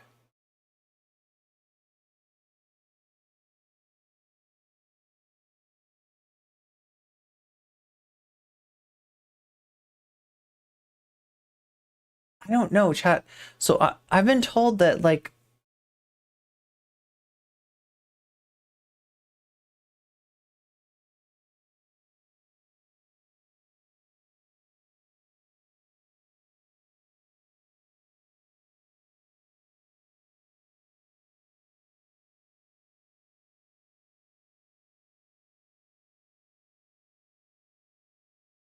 I've been told that this actually got, okay, maybe we have to watch this video.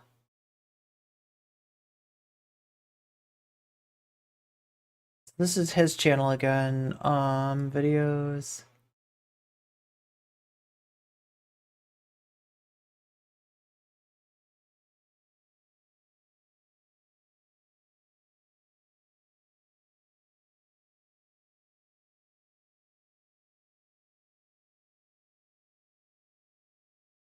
Here's him talking about anti-white bigotry again, debate bros. You would, this is your shit right here. Okay, there it is. My response to those calling me too rude. Let's take a look. Okay, so it's been a week since my brief but now infamous segment on this show about trans activist Dylan Mulvaney. The tweet with that clip has been viewed. Okay, so yeah, it's like a 4-minute clip. It's not very long, but watch what happened, right? And maybe this will help us figuring out the relevant clips to watch, because he got kind of lit up by you know, a lot of conservatives. Nearly 20 million times on Twitter alone. Doesn't count all the other platforms where it's been shared and reposted. As you know, all I did in the segment was speak honestly to Dylan and about Dylan, a man who degrades and appropriates womanhood while shilling for child mutilation and sterilization, and does all of it for profit. Real women have tried to tell Dylan how demeaning his woman face routine is, but he only doubles down on the mockery in response. And most recently, he released a video bragging about what an attractive woman he is, and warning women that he could steal their husbands, quote unquote. And this was a video that provoked my response, in which I simply told him the plain and unvarnished truth about himself, that he is not a woman, that he doesn't look like one, that the whole degrading display is not beautiful or remotely attractive, that he is imitating something he will never truly be. So, like, I mean, I saw cope, I saw desperation, I saw, I don't know, jealousy. I can't even tell. Like, right, there's something about, like, Dylan being happy and who she is, like, really pissed off, like Matt Walsh, right? But apparently some conservatives just saw, like, cruelty. And they responded. I said out loud what most people already think, but some of those people, the ones who agree with what I said, they don't. It's not what most people already think. Like, most people like see her happy and they're happy for her, right? That is a normal human response. Unfortunately, that's not the response we got from Matt. He's so fragile and so hateful. He's trying to make people feel disgust because he's evil. Yeah, it's copium. It's copium. It's like that song Hellfire from Hunchback of Notre Dame, where the cardinal is enraged by his lust. Okay, I mean, that could be it. That could be it too, right? It could be lust. and we're already thinking it. We're nonetheless very upset YouTube chat? by my remarks, and perhaps upset is an understatement. They've called me mean. Matt Walsh is imitating something he will never truly be, a sentient human being. Yeah, well, I don't feel like he's even imitating that very well right now. Sadistic, and this has been going on for a week now with no sign of letting up. They've called me a bully and a grifter. They've said that I'm only hurting the cause by being so repulsively honest. And remember, these are people on the right, or at least not openly on the left, saying this. Now, I've already addressed the critics on the show, but the criticism has only gotten louder and more intense. So wait, Vaush, Sanderhall, Xander Hall especially, right? What was this about the right wing never disagreeing with each other, keeping their disagreements private, not calling each other out? What was this about the right wing being brick solid shits and the left is diarrhea? You don't know what you're talking about. You literally don't know what you're talking about. Look at this. Look at this circular firing squad that formed around Matt Walsh, right? Like they're you know, the shit that Matt Walsh said going off on Dylan Mulvaney even made some right wingers cringe, apparently. And many conservatives in media, or at least again people in media who do not identify as leftists, have joined in the dog pile. And what began as a 3 or 4 minute commentary on Dylan Mulvaney in the middle of an hour-long podcast on Tuesday has now turned into something of a demarcation, kind of a dividing line.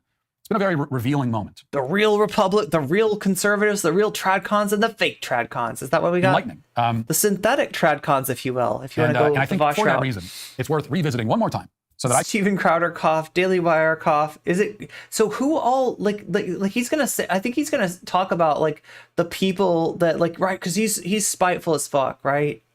He's not just gonna be like he's not just gonna subtweet them and mention like some people thought I went too far, but you're wrong because da da da da da. He's gonna mention them, right? We're gonna go look at their videos. Can make or perhaps reiterate. I love to see this hog on hog firing squad. It's beautiful. Besides a few crucial points.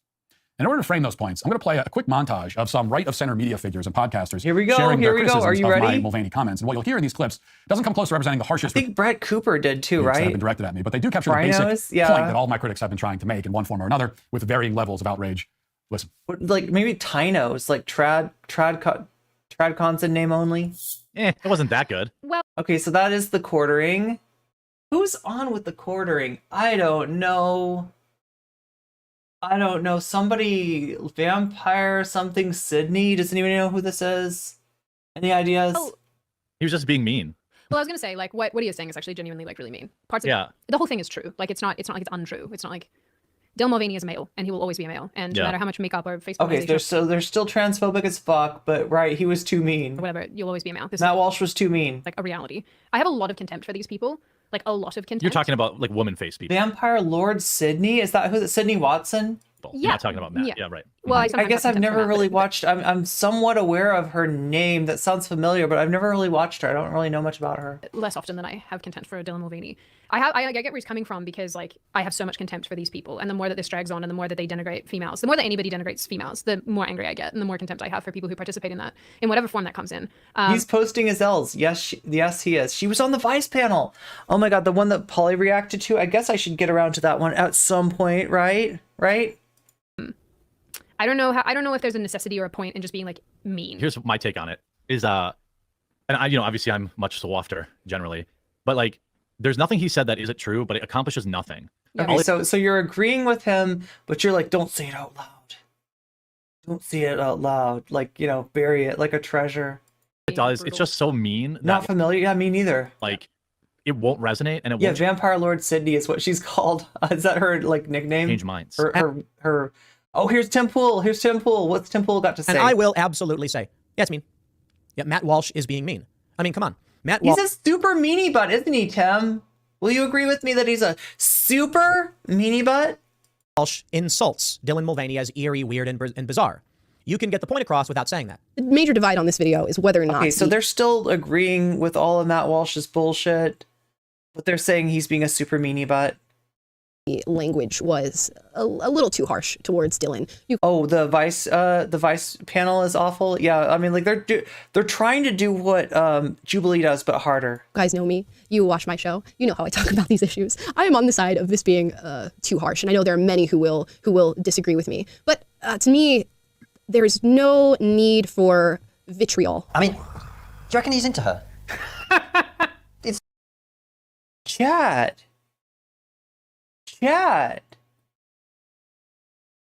Oh, this is triggered. Wait, trigonometry. This is trigonometry. This is one of the most cringe, like right-wing SJW, anti-SJW like platforms out there. They have people on to talk about cancel culture and to like be like, I'm a victim of cancel culture. Oh my god, I triggered the SJWs and they canceled me. Please give me money. Right? That's what trigonometry is. It's weird. It's cringe. It's these guys, right? But even they know that this this is... So it does look like the sort of thing somebody would say that when they're slightly obsessed with somebody. Yeah, exactly. Yeah, they're thinking the same thing. I don't know if you'll want to react to this, but this is Brett Cooper's video. Oh, on Walsh and Dylan. I mean, it's worth a try, right? I don't think I've ever reacted to Brett Cooper. And look, much. factually, he's not wrong. Yeah. Is he? No. Factually. Yeah. I don't look. If your job is to win hearts and minds, I don't think this is the best way of doing it. What if it's your job to get clicks online? Again, but do clicks lead to changing of opinion? No. I don't think he's trying to change anyone's opinion. What do you think he's trying to do then? He's trying to make people on his side feel like he's done something cool and said something that they think, I think. Do you think that? Yeah. Well, he's not trying to change Dylan Mulvaney's mind, is he? Yeah, I completely agree. I just look at that and just go, even people on his own side were like, hold on a bit, mate. Even these guys, Matt, even these guys, right? Okay, so that was Tim Pool, Jeremy from the YouTube channel The Quartering, Cindy Watson, Amala Ekpanobi from Prayer. This is so unreal coming from the Quarter Pounder. He's one of the most he's the one that brutally harassed Christine Sprankle? For you and the guys from the podcast Trigonometry. Now, one thing I want to be clear about here is that I'm not mad at any of these people. There are no hard feelings. We can disagree and all that. He's not mad at all. Can you tell? It's fine. I could have done without the snideness and the lame cheap shot from the Trigonometry guys at the end, especially in the video where they're supposed to be. I'm not mad. But that was a lame cheap shot, Trigonometry. Not mad, though. Lecturing me about the value of taking the high road. Okay, when you're going to do that, you can't start the video by insulting me. But we'll leave that Yes, you to the side. can. Instead, all I'd like to do is address the overarching criticism. Matt, I think you left yourself open, right? There was blood in the water, and all the sharks swam up to have a bite. That's what happened. One last time. You're getting your clout eaten. You're getting your clout eaten by these other sussy bakas, Matt, and I love it. You'll notice the connecting I'm thread. so here for it. They all agree that I'm right, that what I said is factually correct. But they think that it goes too far by saying it out loud. Mulvaney's the one running around like some cartoon that is of a true. woman passing out They tampons in are the all women's room scumbags. and meeting with the president to defend the mutilation of children. But I went too far. Well, see, this is where we differ. Because in the culture war, I don't think it's possible to go too far by speaking truth. Just remember, everybody, he's not mad. He's not mad, okay? Matt Walsh is not mad. Plays the Crossfire theme song. Sniff, sniff, I smell a pick-me. Trigonometry. I know, right? Gag me with the wool. I don't know if it might be TOS to gag with a wooden spoon, but I get what you're saying, Hilmandra. Yeah, he's so salty. Absolutely. The truth is the truth. It is what it is. Absolutely. It's the reality. Are we going to defend it or are we going to conceal it? Are we going to embrace it or are we going to hide from it? You can't have it both ways. When it comes to gender ideology, the truth is ugly. It is brutal and harsh and disgusting. I wish it wasn't that way, but it is. I didn't make it that way. He's like, look, I've got to act like an internet troll. I've got to act like a weird NCC hater, a weird jealous NCC hater. You know, I've got to give those vibes, right? Because I didn't create the ugliness. It's the truth. I'm merely pointing to it and saying, look at this. It's the truth that you feel in your heart. And Matt, you got to ask yourself, where does this come from? Where does this come from, right? Yes. Look at it for what it is. But you would rather, and they said thirst. They were saying thirst. That I soften the blow a little bit, that I dress the truth up to make it prettier, more palatable.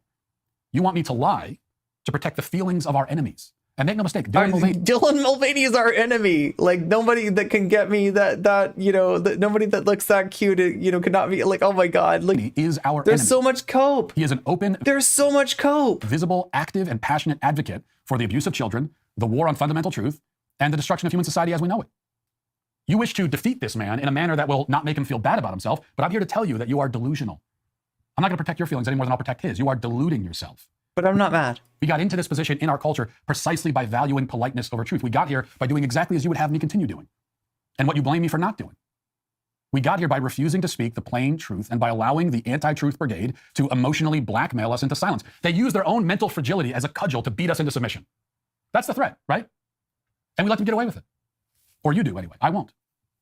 Second, you say that I'm not going to convince the other side with this kind of rhetoric. The truth is that people are not ideologies. True, Eric. True. But here's what you have to understand. This is very important. Convincing the other side is not my primary objective. This is the core difference between you and me. I'm not looking to reach an understanding with these people. I'm not interested in compromise and dialogue. For those who castrate children and attack the very concept of truth. To be fair, this was a debate bro take by the rest of them, right? They were saying, we got to win over the normies. And Matt, when you act like a super meanie butt, you're not doing a good job of that. Of human civilization, my goal is to defeat and humiliate and demoralize them. Okay, I want to destroy everything they I feel like you did the opposite of that, Matt. I feel like you did the opposite. I hate to break it to you, okay? But I am the opposite of all those things right now. I'm having fun. Stand for. The other side is not interested in compromise. They want nothing less than your unconditional surrender. We have to meet them with that same energy. Oh, I'll take your surrender. Or we will lose, or continue. Let's discuss terms of surrender, Matt. TOS. And by the way, this is also a good strategy because it rallies people to Or our trousers of Satan, if you prefer. side. It emboldens the troops. It lets people know that it's okay to speak up and to speak truthfully. You know, it's often said that that you shouldn't preach to the choir. That's basically what they were saying at the end of that clip there. Just pandering. He's pandering to his own audience. Yo, they're making you aware that you sound like an asshole, Matt. This is a message that's meant for his own audience. Well, God forbid. God forbid I speak to my own audience on my podcast. No, preaching to the choir is a good thing. We need to do more of it. Because if the choir is demoralized and scared... Yo, that fucking choir needs to get preached to, okay? You sit down in your seats, choir. I'm gonna preach. But I'm not mad. Cowering in silence, then you damn well better preach to them. What kind of congregation can you hope to have when even the choir... Bunch of coward choir members. You won't even insult a trans woman. You won't even talk shit about her looks and her makeup and all the things that she's happy about and all the things that she's proud about. Well, you better sit down because you're gonna get a preaching to. You're gonna get a spanking from Daddy Walsh. That's what's gonna happen, right? Wow, he is so worked up. What has any trans person ever done to Matt? But Matt is just, yeah, uncontrollably. Yeah, this is him. He's flipping out. He's hogging out, right? It shows how triggered it made him to see. Yeah, exactly. That's what I want you to take away from this, right? Sometimes it's easy to get overwhelmed. Sometimes it's easy to get demoralized, right? And I think that sometimes we need to take a look at this and see how much trans people are getting to Matt Walsh and what it's causing him to do and how like over his skis he's getting to the point where even the rest of the sussy bakas on the right realize that like he's not winning. You are not winning. That's what they're trying to tell you. This is not winning. Choir is too afraid to sing. In our choir, you're transparent, Matt. We can see through you. Agree with us. The many millions of them have been cowed into submission. They are nervous. They are timid, like you. And then you come along and say that we should ignore them and instead tailor our message for a group that hates us and will hate us no matter what we say or do? This is not just morally wrong. It's fucking cope. Also terrible strategy. Okay? It is a dumb strategy. In fact, it's exactly what no one cares, Matt. You're obsessed with our genitals because it makes your pee-pee. It makes your pee-pee feel certain things, right? I wonder if this will lead to Glinner levels of ruination. Yeah, one can only hope. But God, I don't want to think of Matt Walsh pulling a Glinner. I don't want to think of that. Churches have done for decades. We don't need that, do we? And it's why most of them are dying. They water down their preaching to appeal to the crowd, a crowd that isn't interested in the message, no matter how softly it's peddled. And while at best, because they did that, they bore to death and at worst actively alienate the very people who are actually sitting in the pews. So that's what the churches do. The people sitting in the pews who come to hear it. They come to hear it. They come to get yelled at.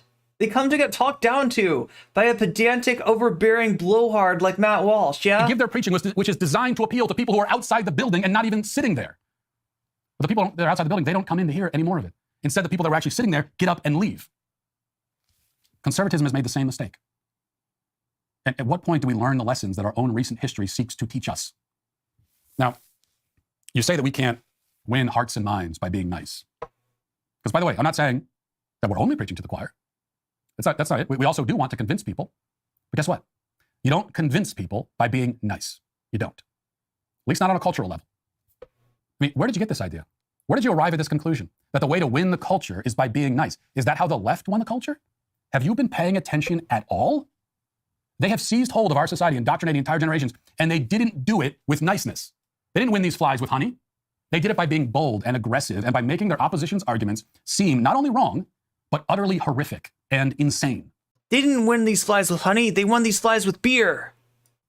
That's how they did it. See, it turns out that the tone of your argument is often more important than the substance of it. And the tone that actually wins the day on a cultural level is the one that is unwavering and which paints the opposition as so repulsive that you shouldn't even take their position into consideration. Now, the only difference... Wait, Glinner's whole family left him? ...is that they do that to us dishonestly, right? They make the truth seem insane. We're going to do it super honestly, right? But what they're peddling actually is insane. We have allowed them to make the truth seem crazier than actual craziness. Okay? We take their ideas more seriously than they take ours, but their ideas are insane lunacy. Yeah, I feel like you are taking our ideas pretty seriously here, and it's fun to watch. It's honestly fun to watch. And we lend them more legitimacy than they will lend to us when we are speaking the truth and they are babbling nonsense. You think this is a good strategy? What is the evidence that this strategy works? Yeah, good strategy, Matt. I'm sorry, Matt Walsh. Make yourself even more radioactive. We moderate our tone. We seek to kill them with kindness, while they recruit legions by doing exactly the opposite. Again, I ask you, when will you learn? Now, finally, Matt Walsh bloviating pure hot garbo. If you pure sense hot garbo anger in here, the words that I use when discussing this topic, you're right. That is one crime I will confess to. I am angry. You said that you weren't mad, sir. I'm glad you've decided to admit it. When I look at what these people have done to our country, the devastation they have wrought on a generation of children and adults alike, the bleakness and ugliness of their worldview, the moral and intellectual chaos they leave in their wake, yes, I get very angry. And when I consider that my own children must inherit this culture, that Dylan Mulvaney and his ilk will prey upon my children and try to turn my own sons and daughters into mutilated, mutant, self-loathing wait, what is it called? Something mutants of superhuman size and strength? Wait, let me see if I can find this.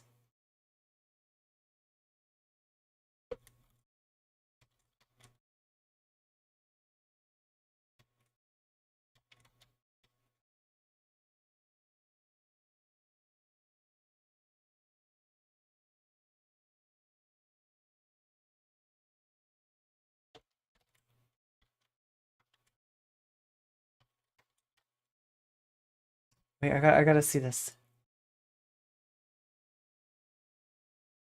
Yeah, some kind of creatures of superhuman size and strength. hollow, twisted shells, just like themselves. Well, my anger then turns into more of a boiling rage. And I know that I will do whatever is necessary. And I will speak whatever truths are necessary to protect. I will be as toxic as I possibly can. Protect my kids from just to show you how I'm not mad. Oops, I mean I am mad. Hellish, godforsaken madness. Now, I have personally heard from many parents, more than I can count, who tell me versions of the same horror story. A beautiful and innocent kid, one day, seemingly out of nowhere, gets sucked into the gender cult and is devoured by it. The child they held as a baby and raised and gave their lives to and loved and still love becomes suddenly unrecognizable. All of their innocence and light and beauty just drained out of them, replaced by this self-cannibalizing madness. For a parent, to see this happen to a child, it is a fate worse than death. I would rather be dead than have that happen to my kids. Okay, so there he is. Like, that is the gross take that he has, right? And that's how he loses even more of his audience, right? That's how he's alienating even more people, right? What he just said there was gross.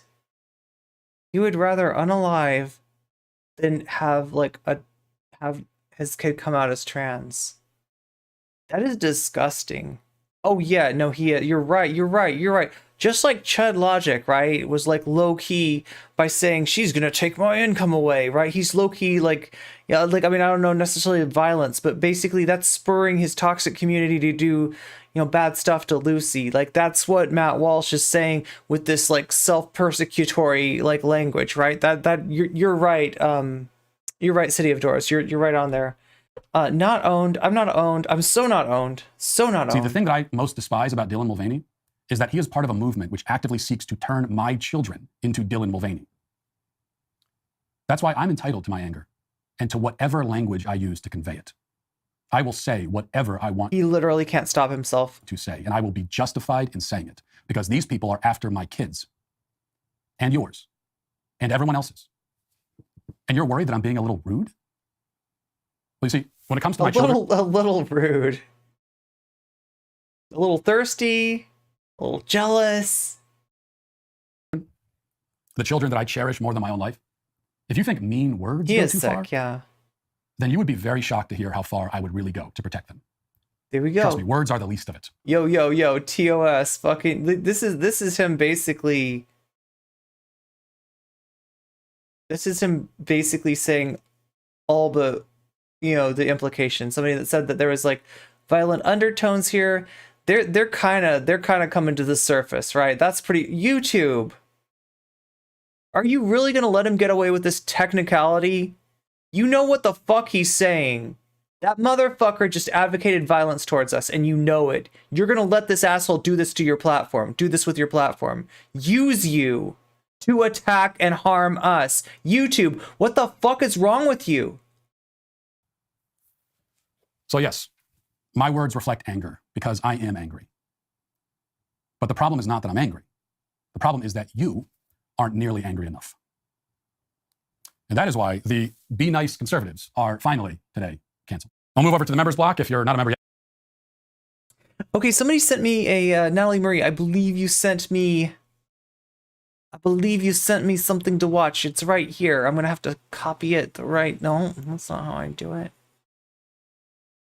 That's not how I do it. There we go. Gonna copy this link that you sent me. Thank you so much, Natalie Murray, finder of things. Thank you, all of my finders of things.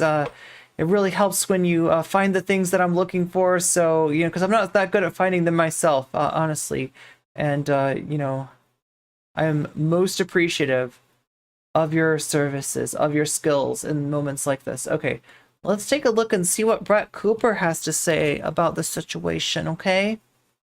Okay. Dylan Mulvaney versus Matt Walsh. Now, has Brett Cooper, I'm guessing, had some choice words for, you know, Dylan, some not so great things to say about Dylan Mulvaney in the past? Has Brett Cooper said some messed up things about her? Stop flattering yourself, Matt. We don't care what your kids do as long as they're happy. Welcome back to the comment section. I'm Brett Cooper. We are talking about Dylan. Welcome to my fake stream. I'm a fake streamer girl in a studio designed to look like my bedroom, but it's not because I'm fucking fake. Everything I do is fake. Okay. Mulvaney today again. Dylan, you son of a... But not exactly. We're talking about somebody else talking about Dylan Mulvaney. But before we get into that, make sure that you like this video. Subscribe to the channel if you have not. So she has talked shit about Dylan before. Already, right? And ring that notification bell so that you never miss a comment section or off the clock episode. Alrighty, so this is not to let anybody off the hook here. Understand, right? This is not to let anybody off the hook. Matt Walsh, he's a colleague of mine. His show is incredible. He has obviously been on the show a couple of times now. If you guys have not seen us make gingerbread houses together, you should absolutely go watch that after you watch this episode because it is the heartwarming content that you need from... So she's like, not to hate Ben Shapiro from Bebo. Yeah, not to hate on Matt Walsh or anything. Like, obviously, I've made gingerbread houses with the guy. You know, gingerbread houses aren't that tasty. Matt Walsh. Anyway, Matt. Anytime, like, I always want to eat the gingerbread house, but anytime I actually have, it's like, it's underwhelming. I don't know. Do you know what I'm talking about, chat? Like, I love the idea of being able to just be like Godzilla and devour a house. That sounds delicious, but it's always just... like, especially the icing. Like, the icing functions as glue. The icing holds it all together. And the icing, like, hardens. And it doesn't taste good. It's not very sweet, right? Like, I always think that a gingerbread house is going to taste better than it actually does. Wrote a letter. And so I wonder, Hansel and Gretel, what were you thinking? What were you thinking? Anyway. Basically, to Dylan Mulvaney, and he read it out loud on his show, and it set the internet ablaze on both sides of the political aisle. So we're going to talk about that. Let's watch it first. Dylan, if that is the most attractive you will ever look, then I don't even want to imagine what you'll look like when you're what a hater. Your ugliest. You do not pass as an attractive... Oh, look at Brett Cooper. Sorry, not Brett. I'm mixing them up here. Brett Cooper, do you see that look on her face? It's very expressive.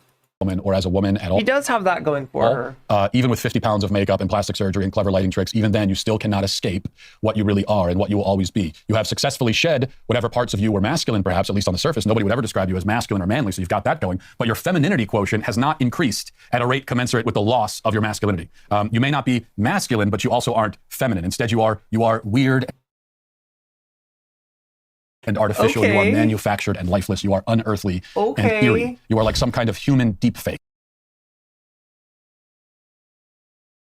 He just can't take a trans girl being happy, can he? That's what he's seeing. Like, he's describing it like this is uncanny valley or something, right? But the real uncanny valley is in his head.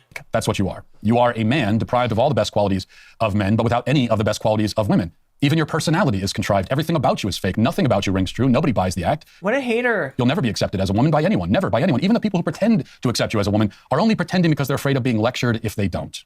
Or because they want to use you as a platform. Walsh is the ultimate deepfake of an actual human being. for him to virtue signal. But everyone who looks at you will see something pitiable and bizarre, something utterly unfeminine in every way. You will never be able to actually have the identity. You know what he's trying to say? He's trying to say YWNB, whatever the thing is that they say. You're trying to appropriate, nor will you ever be able to fully escape the identity that you're fleeing. The best you can hope for is some kind of limbo, the worst of all worlds. And yet, even in that limbo state, you will still be a man.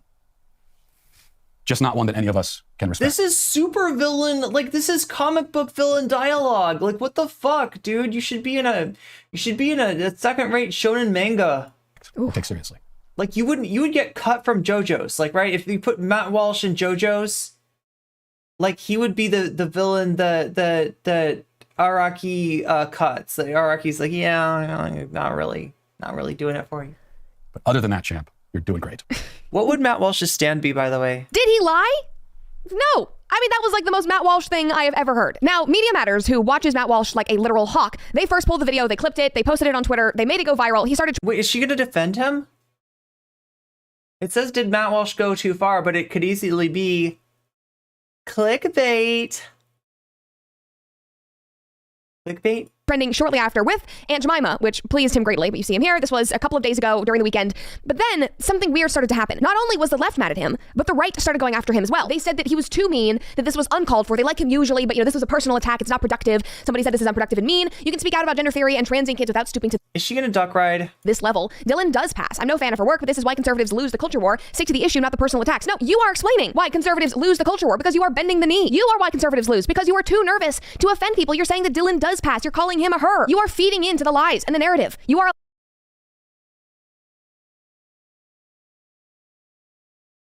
I feel like Matt Walsh is not the only one with cope here. allowing them to win. Somebody else said, this is so terrible and mean that it throws all of us under the bus. How? One man sharing his opinions throws everybody under the bus? That's not how it works. So now everybody is apparently concerned about being mean and being offensive. Like the left does not care about that at all. They have fought dirty for years in every aspect of this battle, whether it's how they vote and how they do elections, whether it's in the culture war, they do not care. They will personally attack and villainize and he's upset and he thinks he's forced to conform to hegemonic masculinity and other people aren't. He wants other people to be forced to as well. Tear down anybody that they remotely disagree with.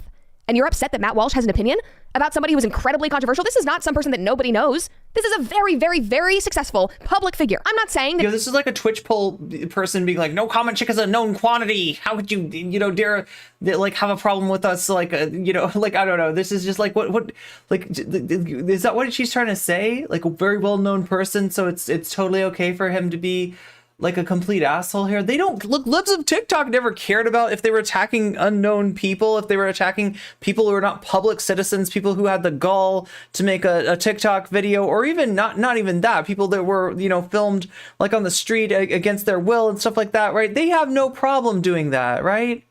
What is she talking about? In a perfect world, this is objectively the most productive, form of persuasion. But this is the world we live in. This is 2023. If you are not bold, if you roll over and let them walk all over you, they will, and they will do more than that.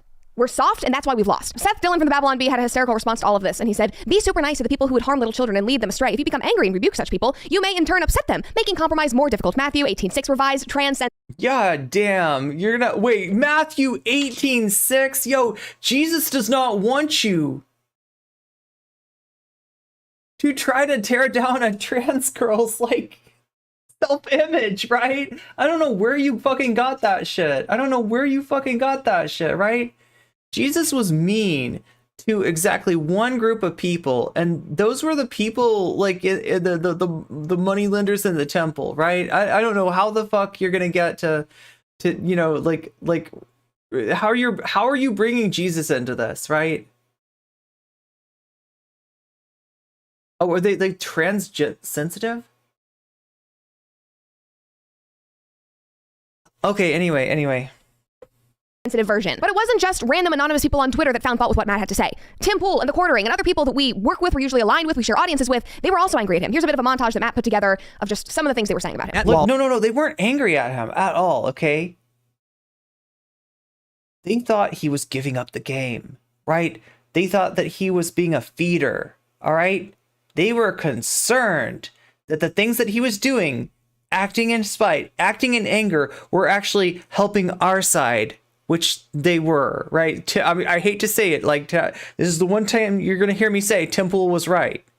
Tim Pool was right. Matt Walsh is being a feeder. Walsh insults Dylan Mulvaney as They're being optic frogs. weird, and bizarre. You can get the point across without saying that. There's nothing he said that isn't true, but it accomplishes nothing. Factually, he's not wrong. If your job is to win hearts and minds, I don't think this is the best way of doing it. But the thing is, they all admit that he is right. The thing is, being thirsty and jealous and weird about Dylan Mulvaney is not helping your side. I don't know how you think it is, right? All she's trying to do is duck ride Matt Walsh, right? All she's trying to do, this is the desperate grab for clout. Yep, what he was saying, totally spot on. His tone, it was just kind of mean. Oh my God, his tone. Matt Walsh.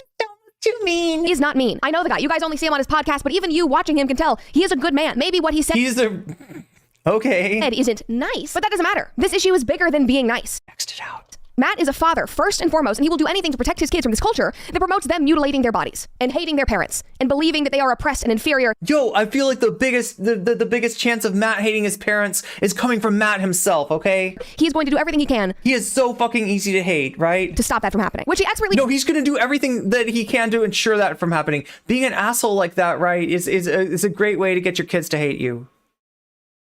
I'm going to stop misgendering Matt. Look, I don't know, like, right, I'm not trying to speculate on any like eggs or anything like that. I just like I got some jealousy from that, and I'm not sure, where it's coming from, right? I don't want to make any assumptions, okay, but... He breaks down in this response to his critics. And this might be kind of long, it's an 11-minute response, but literally every single point that Matt makes is incredible, and I feel bad cutting any of it out, so stick with me, stick with him, it's important. Okay, so that was Tim Pool, Jeremy from the YouTube channel The Quartering, Cindy Watson, Amala Ekpanobi from PragerU, and the guys from the podcast Trigonometry. Now, one thing I want to be clear about here is that I'm not mad at any of these people. There are no hard feelings, we can disagree and all that, it's fine. Instead, all I'd like to do is address... His kids are going to hate him if I was to make a overarching criticism one last time. First, you'll notice the connecting thread. Okay, they all agree that I'm right, that what I said is factually correct, but they think that it goes too far by saying it out loud. Mulvaney's the one running around like some cartoon of a woman passing out tampons in the women's room and meeting with the president to defend the mutilation of children, but I went too far. Well, see, this is where we differ. Because in the culture war, I don't think it's possible to go too far. Chet, should I make fun of Brett Cooper more often? Would you like that? Do you want me to make fun of Brett Cooper? Like, she's really easy to make fun of. I almost feel bad about doing it, but if you're here for it, right? I don't know. I feel like we've gotten some pretty good memes out of her. By speaking truth. The truth is the truth. It is what it is. It's the reality. Are we going to defend it or are we going to conceal it? Are we going to embrace it or are we going to hide from it? You can't have it both ways. When it comes to gender ideology, the truth is ugly. It is brutal and harsh and disgusting. I wish it wasn't that way, but it is. I didn't make it that way. I didn't create the ugliness. You want more? I'm merely pointing to it and saying, once more. Look at this. Look at it for what it is. But you would rather that I soften the blow. You want it. You got it. A little bit. That I dress the truth up to make it prettier, more palatable. You want me to lie to protect the feelings of to dress the truth up to make it prettier, more palatable, just like Dylan Mulvaney. Enemies. And make no mistake, Dylan Mulvaney is our enemy. He is an open... She's a very cute enemy. I mean, and then he goes back, he reverts to, like, it's almost like you get the feeling that it's taking a lot of energy for him to continue misgendering her, right? You almost get that feeling. Visible, active, and passionate advocate for the abuse of children, the war on fundamental truth. You just said she's passionate? Damn. Whoever in chat was getting thirst from this, you might be right. And the destruction of human society as we know it. You wish to defeat this man in a manner that will not make him feel bad about himself, but I'm here to tell you that you are delusional. I'm not going to protect your feelings any more than I'll protect his. You are deluding yourself. We got into this position in our culture precisely by valuing politeness over truth. We got here by doing exactly as you would have me continue doing, and what you blame me for not doing. We got here by refusing to speak the plain truth. Can somebody get me Trigonometry's response? I just want to watch that. And by allowing the anti-truth brigade to emotionally blackmail us into silence. I'm on a roll, chat. I'm on a roll. They use their own mental fragility as a cudgel to beat us into submission. That's such a good point. That's the threat, right? Oh my God, that's such a good point, Matt. Can I ride your duck harder? And we let them get away with it. Or you do anyway. I won't. Second, you say that I'm not going to convince the other side with this kind of rhetoric. Yo, she's just sitting here doing a react. Convincing the... Chat, this feels like the Lucy content again, doesn't it? Right? I'm watching Brett Cooper react to Matt Walsh, reacting to, Trigonometry, Quartering, Tim Pool, etc., reacting to him on Dylan Mulvaney. This feels significantly meta. The other side is not my now primary... we just need Brett Cooper to react to me, and then we will be good. Then we will be objective. We will be this awesome. This is the core difference between you and me. I'm not looking to reach an understanding with these people. Yes! Thank you, Natalie Marie. Compromise and dialogue. Thank you, Natalie Marie. For those who castrate children and attack the very concept of truth and erode the foundations of human civilization, my goal is to defeat and humiliate... We're eroding the very foundation of human civilization. And demoralize them. Okay, I want to destroy everything they stand for. Listen, this trans girl is so cute, she's eroding the moral moral foundation of Western civilization. The other side is not interested in compromise. I love him. They want nothing less than your unconditional and apparently he loves Dylan, right? Apparently he loves her. surrender. We have to meet them with that same energy or we will lose or continue losing. Yeah. And by the way, this is also a good strategy because it rallies people to our side. It emboldens the troops. It lets people know that it's okay to speak up and to speak truthfully. The only people you're rallying to your side are the people actively trying to ride your duck. The only people rallying to your side are people trying to chase clout from you and ingratiate themselves to you in hopes for, you know, some kind of favor in the future, right? Brett is far too scared to come at NCC. Probably true. You know, it's often said that that you shouldn't preach to the choir. That's basically what they were saying at the end of that clip there. Preaching to the choir. Just pandering. He's pandering to his own audience. This is a message that's meant for his own audience. Well, God forbid. God forbid I speak to my own audience. Like, yeah, God forbid I speak to his own audience. On my podcast. Brett Cooper is so funny. No, preaching to the choir is a good thing. We need to do more of it. Because if the choir is demoralized and scared and cowering in silence, then you damn well better preach to them. What kind of congregation can you hope to have when even the choir is too afraid to sing? In our choir, those who agree with us, the many millions of them, have been cowed into submission. This is just an incredible... The choir is cowed into submission. Point, and I feel like we don't talk about it enough. Incredible. And in addition to... It's so incredible. You gotta preach to that choir. You gotta keep that choir in their seats. You gotta let them know who's boss. Emboldening your audience and telling people that it is... Embolden their audience by breaking them down mentally, it's okay right? to be angry. It's okay to speak out. It's okay to feel crazy when you're talking about these subjects. When you're talking about a really, really hot trans girl, yes, it's okay. In addition to that, I think something that is so important and often missed... Here's the Tim Pool. ...is that speaking out about these issues in a very public platform and having somebody that is bold enough to show his anger or my anger, whatever, it makes our audiences feel less alone. Because that's what I was missing as a young person. Before I found, you know, people...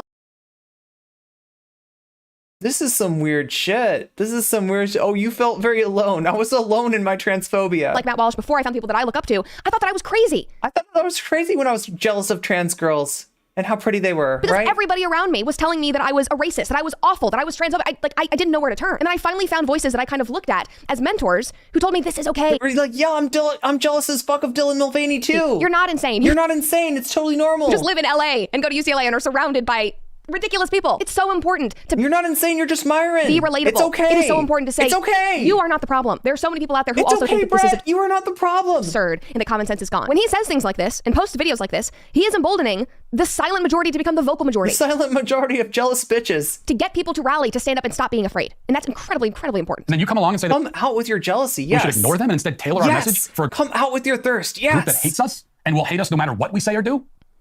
This is not just morally wrong, it's also terrible strategy. Okay, it is a dumb strategy. In fact, it's exactly what the churches have done for decades. And it's why most of them are dying. They water down their preaching to appeal to the crowd, a crowd that isn't interested in the message, no matter how softly it's peddled. And while at best, because they did that, they bore to death and at worst actively alienate the very people who are actually sitting in the pews. So that's what the churches do. The people sitting in the pews who come to hear it, and then they give their preaching, which is designed to appeal to people who are outside the building and not even sitting there. We're about to win on the Eastern Front. Moscow is within our grasps. So the people that are outside the building, they don't... Who the fuck is he on about? No, he's... Well, we can't tell, right? Like, he's both giving, like, thirsty vibes and, like, a little bit of jealous vibes over Dylan Mulvaney just kind of feeling herself, right? Just kind of feeling good, just enjoying, liking the outfit that she's wearing, very cute fit, right? And just feeling good. He is having a strange reaction to gender euphoria. And Brett Cooper is either right there with him or just riding his duck. I can't really tell. Does she just want the Matt Walsh clout? Is she just currying favor, or is she right along with him? Because, like, I get the feeling that maybe there's a little bit of jealousy with Brett Cooper too. Because I mean, Dylan was looking cute in that fit. I'm not gonna lie. Come in to hear any more of it. Instead, the people that were actually sitting there get up and leave. Conservatism has made the same mistake.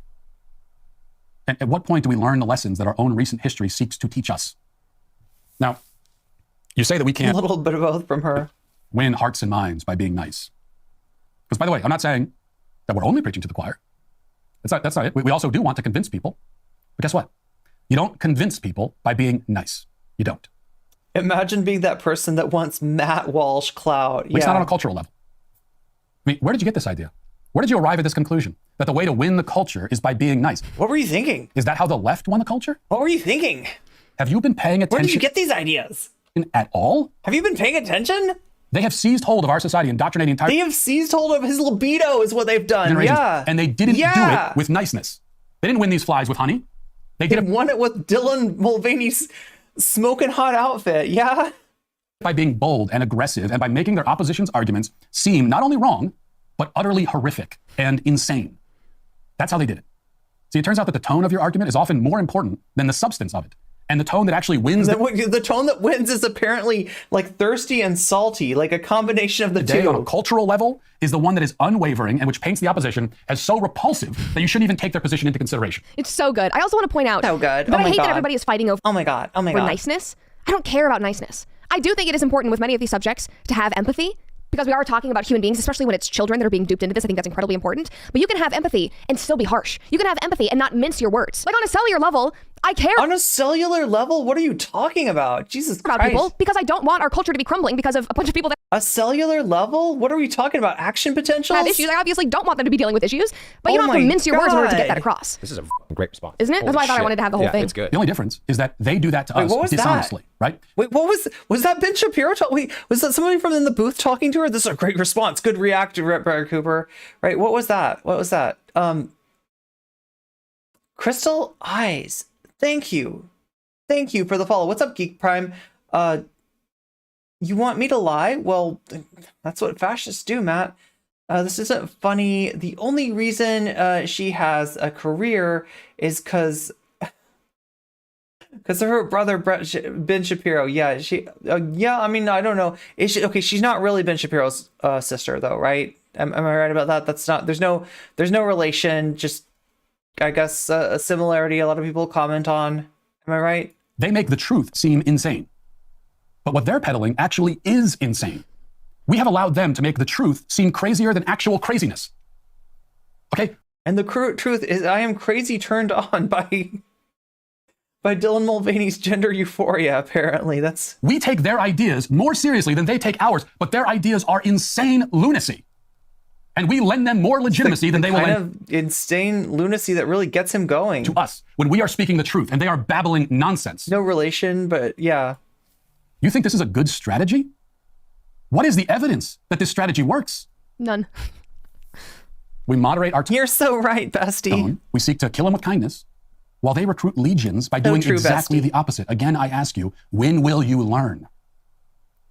Now, finally, if you sense anger in the words that I use when discussing this topic, you're right. That is one crime I will confess. I sense something. I mean, yeah, there's some anger. There's some. Wait, what would you call it? Like pent up? Some kind of pent up anger. I am angry. When I look at what these people have done to our country, the devastation they have wrought on a generation of children and adults alike, the bleakness and ugliness of their worldview, the moral and intellectual chaos they leave in their wake, yes, I get very angry. And when I consider that my own children must inherit this culture, that Dylan Mulvaney and his ilk will prey upon my children and try to turn my own sons and daughters into mutilated, mutant, self-loathing, hollow, twisted shells, just like themselves, well, my anger then turns into more of a boiling rage.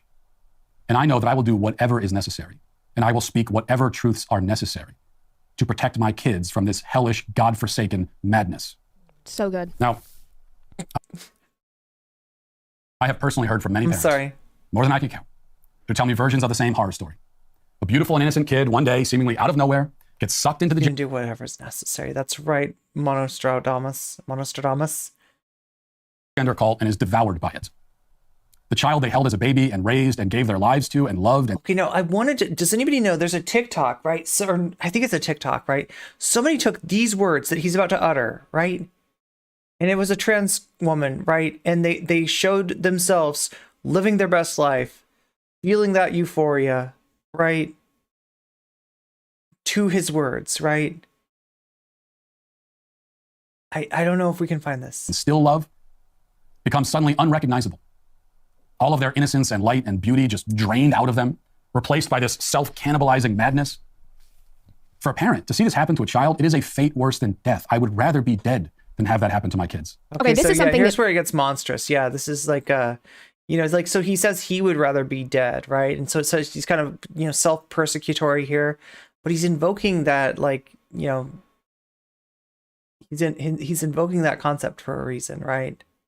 The subtext is violence against trans people. Media Matters and a few other people on the left clipped, and they said Matt Walsh would rather be dead than have a trans kid. That is not what he said. It was taken absolutely out of context. What he was saying is that he would rather be dead than have his children fall into these people's arms. Very very objectively dangerous arms with a— Wait, but isn't that what falling into their arms means? Isn't that no? Come on, Brett. Like, this is literally not true. Media Matters was right. Oh, you have what if I want? Oh, you have the TikTok. You want to? Yeah, if you can give that to me. dangerous ideology that is not healthy whatsoever. No way that you paint it can you say that this is healthy. He's saying that he wants to protect his children. He's going to love them regardless. He said these parents still love their children. Obviously, this comes from a place of care and concern and paternal instinct. See, the thing that I most despise about Dylan Mulvaney... It's not what I would rather be unalived means, right? It's the subtext of that. It's the fact that he's bringing that up. It's the fact that he, like, you know, he's doing something and he comes out a little bit more, you know, mask off a little bit later, right? You almost have to see this, like, right, Media Matter clipping just that bit, you know, I mean, that's nasty. That's nasty what he said, but it gets worse, right? Is that he is part of a movement which actively seeks to turn my children into Dylan Mulvaney. Yeah, right. That's why I'm entitled to my anger and to whatever language I use to convey it. I will say whatever I want to say, and I will be justified in saying it because these people are after my kids. Well, look, they're not mad at you for saying it. They don't disagree with you for saying it. They're not saying that you're being too mean. They're not concerned for Dylan Mulvaney. They're concerned that you're being a feeder. They're concerned that you're being too mask off. They're concerned that what you're doing is actually going to help our side, which it is right now on this stream. Okay, so, you know, like, continue to not listen to your friends, Matt. Continue to not listen to them. And yours. And everyone else's. And you're worried that I'm being a little rude?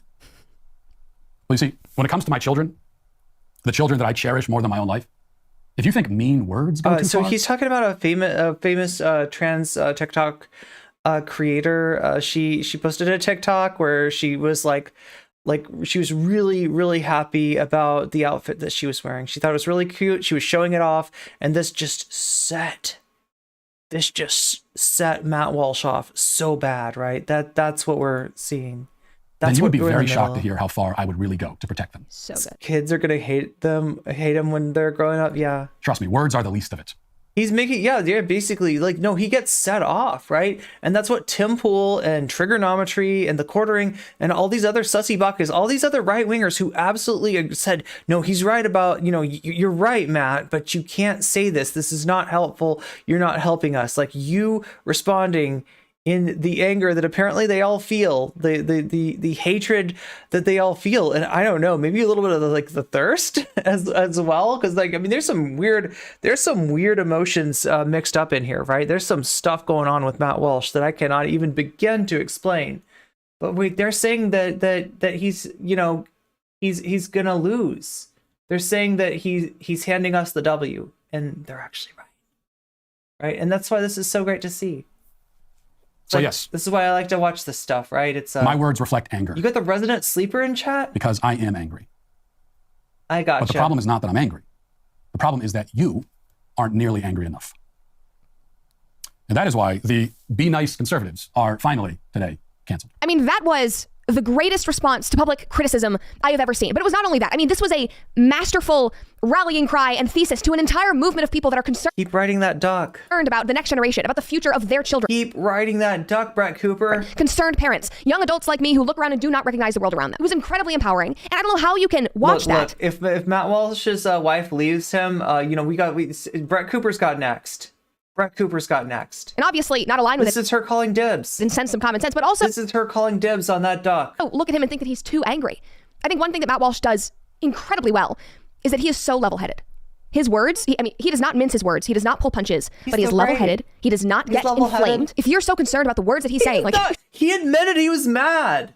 Right, at the beginning he said, like, I'm not mad about this, but blah, blah, blah, blah, works himself up into a fucking, like, boiling anger, and then says, I am mad, actually, and there's nothing wrong. You should be mad too, right? I don't know. Take a look at other people who sit online and literally scream on their shows about things. That's not Matt Walsh. But even though that was so incredible and so masterful, people were... He was raging, and that's not all about him that was raging either, okay, if you know what I'm saying. This guy, Zach Bissonette, said, I despise cancel culture, but to have somebody working for Ben Shapiro who claims to be a serious, empathetic person announcing that he would rather die than have a trans kid is so far beyond the limits of reasonable discussion, it is bonkers. Clearly, this person literally only listened... I don't know these people. There's so many right-wing sussy bakas now. ...to a 30-second clip pulled by Media Matters who hate Matt Walsh. That was not the point of his response. That was not the point of his letter to Dylan Mulvaney in the slightest. You're an idiot if you think that that is all that Matt Walsh stands for. Somebody replied, it was like, I'm surprised the Daily Wire is still affiliated with Matt Walsh. He's very extreme and often cruel. You were so disconnected from everything. But that response did win some people over. Like I said, it was a rallying cry. Just go look at the comments under the video that he posted on his Instagram. It's incredible. People are lit up. They're passionate. They're going into the fight. It was incredible to see. And even the quartering publicly apologized. He made a video about it, but he said, "I'm sorry for being so petty, Matt Walsh. It's about winning, not stupid drama. I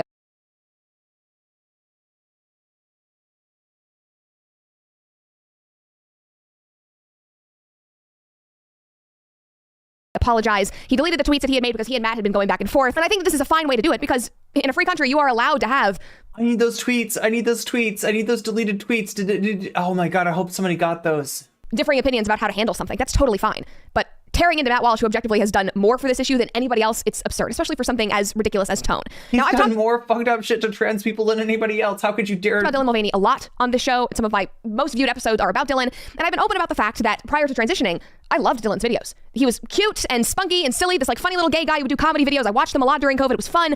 But does that change how I feel about the narrative or lifestyle or choices that he peddles? Absolutely not. And I think that the harshest that I've been with him was when he was interviewed by Biden. And on camera, like Matt said, he advocated for the mutilation of children and said the government needed to step in. Yeah, that's right. Even the courting apologized. Make those surgeries more accessible for minors. Not even the courting apologized, right? If there's more people that apologize, because he mentioned a whole bunch of people, right? That's him putting some pressure on them. The quartering did apologize. I don't know. Like I say, when content creators butt heads, like sometimes it's an issue of the quartering realizing that he's got too much audience in common with Matt Walsh to go up against him, right? So, but like apparently Trigonometry, Tim Pool, other people, not so much. They were willing to take that smoke, right? Absolutely not. That is where we draw the line. I cannot control what you as an adult do in your own home and what you want to dress up as and the personality that you want to have. But I can't. You're literally he's literally raging at how Dylan Mulvaney is dressing. He's literally raging at a cute fit. That is what Matt Walsh is doing. That is why I was like, part of this seems like thirsty.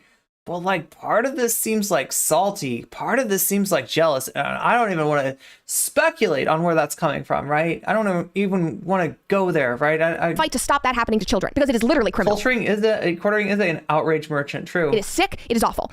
And I get that we need to win people over with emotion and empathy because that is what works in 2023, but I would argue that Matt is doing just that. I mean, Tim Pool argues that he's a liberal, but, X'd it out. Going to win over some blue-haired transgender they them live in LA, but he might win over a fence-sitting parent with his concern and his genuine anger. That is his audience. He knows. He's losing them, Brett. He's losing them. Look, I don't want to be giving any advice to these people. I want them to lose, right? I want like Matt Walsh's response, him being over his skis is great. It's wonderful to see. And it's wonderful to see him rolling over somebody like the quartering who actually was trying to make him aware of that, right? He tweeted this out and he said, "When discussing the trans agenda, my words reflect my anger. That is the quartering doesn't think he's transphobic. True. Guilty as charged. I am angry. I am a father. These people want to destroy my children. I am entitled to my anger in whatever language I choose to use. They're after my kids. So fucking self-righteous. And yours. You should be angry too." Self-righteousness really works as a rhetorical tactic. Right, Brett Cooper. It is a free country. Like I said, you are allowed to disagree with anything that I say. Look, you know what Brett Cooper is? She's a yes woman, right? Matt Walsh is pooping the bed. Matt Walsh is fucking up. Matt Walsh is giving away the game here. And Brett Cooper is like, yes, just telling him yes, just encouraging all of his worst impulses. So Matt Walsh says, or anybody else says. I hope that Matt Walsh continues to be, surrounded by useless yes people like Brett Cooper here, right? Mad at one individual's tone. That is counterproductive. They're not mad. They don't want, they want to take our rights away. They think that what Matt Walsh is doing is actually cutting against that. And they're probably right. If you don't like it, watch somebody else. But I do think that your anger is misguided, considering it's such a right-wing viewpoint. Like, oh yeah, make your own game then. Yeah, you don't like don't just stop criticizing our video games and Kotaku magazine, you damn corpo journos. Make your own game. If you want to make a woke game, see what happens. You're going to go woke and go broke. That nobody has made more tangible change than Matt Walsh. His documentary, what he's doing at the Tennessee legislature, everything. Do not say that he is not effective. He got rolled at the Tennessee legislature. He got embarrassed. He got exposed. Because that's a lie. I hope you enjoyed this episode of the comment section. And but yeah, they were going to vote the way that they were going to vote regardless, right? It's the Tennessee legislature. It's pure trash. It's pure. What's up, Brett? Yeah, Brett is toxic. Yeah. She's trying to duck ride. She's trying to ride that duck. Okay, so wait, we got some more. So like I said, Natalie Marie found me the TikTok that I was looking for. Thank you so much.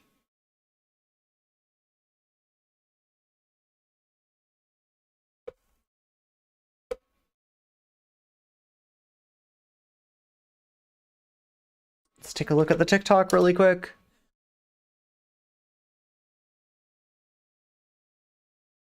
Oh, it's on, yeah, it's the Twitter. The Twitter of the TikTok. Oh, yeah, wait. Okay, here we go. Parents, more than I can count, who tell me versions of the same horror story. A beautiful and innocent kid one day, seemingly out of nowhere, gets sucked into the gender cult and is devoured by it. The child they held as a baby and raised and gave their lives to and loved and still love becomes suddenly unrecognizable. All of their innocence and light and beauty just drained out of them. Becomes suddenly happy and stops being miserable. And like this is the opposite of the truth. Like, right? This like replaced by this self-cannibalizing madness. For a parent to see this happen to a child, it is a fate. Graduating from college, you know, finding somebody that they love. Worse than death. I would rather be dead than have that happen to my kids. I have personally heard from many parents. Okay, so there it is. That was exactly what I was looking for. Thank you, Natalie. What's up, Scott is taken? Meow. Okay, wait, I'm looking for a few other things here. I think Natalie might have posted them, though. There was, what was the trigonometry? Yes, yes, yes! Trigonometry! Okay, we'll take a look at that.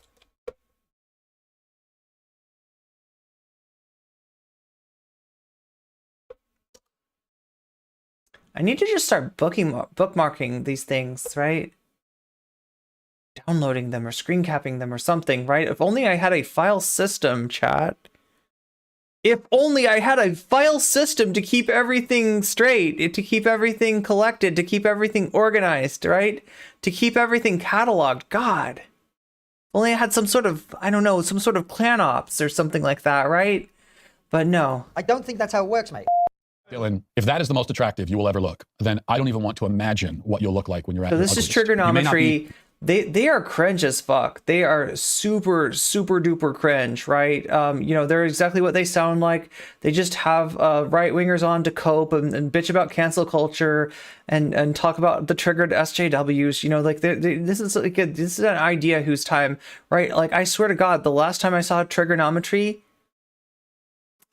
I don't think they've gained many subs since then, right? This is kind of a dead format here. Masculine, but you also aren't. They're gonna suck a little cloud off of you know, Matt Walsh as he circles the drain too. So let's feminine. Instead, let's you are it. Weird and artificial. You are manufactured. Let's enjoy and this lifeless. You are coat. unearthly and eerie. What's up, you are like Sarah? some kind of human deep fake. I That's know, what you are. right? The identity that you're fleeing. The best you can hope for is some kind of limbo, the worst of all worlds. And yet, even in that limbo state, Oh my you will still be a God, man. Natalie, literally everything that I was like saying, God, I wish I had XYZ, and thinking that it's just like not gonna, you know, like that's too weirdly specific. Like, how's it even make up? You found everything. Yeah, just not one that any of us. You found can respect. everything. Damn. I love how you had to use notes as well. Yeah. He made some notes. These photo shoots are an amazing glow up. Yeah. I mean, do you reckon he's into her? Look, if you can if somebody can turn your angry tirade into a celebration of trans joy and and euphoria, right? You messed up. You messed up, right? And these guys, wait. So we right off the cuff, right? We're gonna be dunking on Matt Walsh. You will still be a man, just not one that any of us can respect or take seriously. I love how you had to use notes as well. Yeah. He made some notes. I mean, do you reckon he's into her? Yeah, somebody in chat thought that does too. look like the sort of I don't thing know. somebody I don't would know. say I when cannot you answer swear this at question. Yeah, exactly. And look, factually, he's not wrong. Yeah. Is he? No. Factually. Yeah. Actually. I don't look. If your job is to win hearts and minds, I don't think this is the best way of doing it. What if it's your job to get clicks online? Again, but do clicks lead to changing of opinion? No. I don't think he's trying to change anyone's opinion. What do you think he's trying to do then? He's trying to make people on his side feel like he's done something cool. Somehow these two guys remind me of the vultures from Ice Age. Do you remember the vultures? That they're like, what's that? What's that we got there? Is that food? Food? You know what I'm talking about? Like, and said something that these are the vultures. Do you think that? These are the vultures circling Matt Walsh. Holy shit, Matt. These two vultures. Yeah. Well, he's not trying to change Dylan Mulvaney's mind, is he? Who's going to listen to Is that? that You know what? food? Maybe I'm not trans. Yeah. I don't think any of that is intended as an address to Dylan Mulvaney. It's an address to his audience. What's isn't up, it? photophile? Yeah. Because if you were trying to change someone's mind, you probably wouldn't talk like that. Yeah. Yeah, I completely agree. I completely agree. I just look at that and just go, even people on his own side were like, hold on. Am I wrong? Do I just have a stereotype? Am I just stereotyping like British people into all, you know, fitting the characteristics of the vultures from Ice Age? A bit, mate. Is this just me? Chat loved it. They don't agree with us. You can't They see all the loved it, video. yeah. No. They're saying that we're mind reading. Oh no! And he's trying to tell the truth. Oh no! Well, You will still be a man, just not one. Do you reckon he's into her? It sort of does look like the sort of thing somebody would say that when they're slightly obsessed with somebody. Yeah, exactly. And look, factually, he's not wrong. Yeah. Is it? You're British and No. it's accurate? Factually. Yeah. So I'm not don't just saying, look, like, all if your British job is to people. win hearts and minds, I don't think this is the best way of doing it. What if it's your job to get clicks online? Again, but do clicks lead to changing of opinion? No. I don't think he's trying to change anyone's opinion. What do you think he's trying to do then? He's trying to make people on his side feel like he's done something cool. Okay, so we just saw Matt Walsh go like hog wild on Dylan Mulvaney, and like his response was so over the top that, like, you know, we're trying to figure out now. These two just said, like, do you reckon he's into her? Right? That's a valid guess. That's a valid guess. The other thing that he was giving was like jealousy, right? Like, and I don't even want to speculate on whether that's coming from, right? We're not here to do any egg discourse or anything like that, right? But there was this weird jealousy, and maybe it was just jealousy of how happy she was, you know, in the outfit that she found that was like legitimately very cute. Yeah. And said something that they think, I think. Do you think that? Yeah. Yeah, Well, he's not trying to change Dylan Mulvaney's mind, is he? Who's going to listen to that and go, you know what? Maybe I'm not trans. Yeah. I don't think any of that is intended as an address to Dylan Mulvaney. It's, it's an address to his audience. Yeah. Isn't it? Yeah. Because if you were trying to change someone's mind, you probably wouldn't talk like that. Yeah, I completely agree.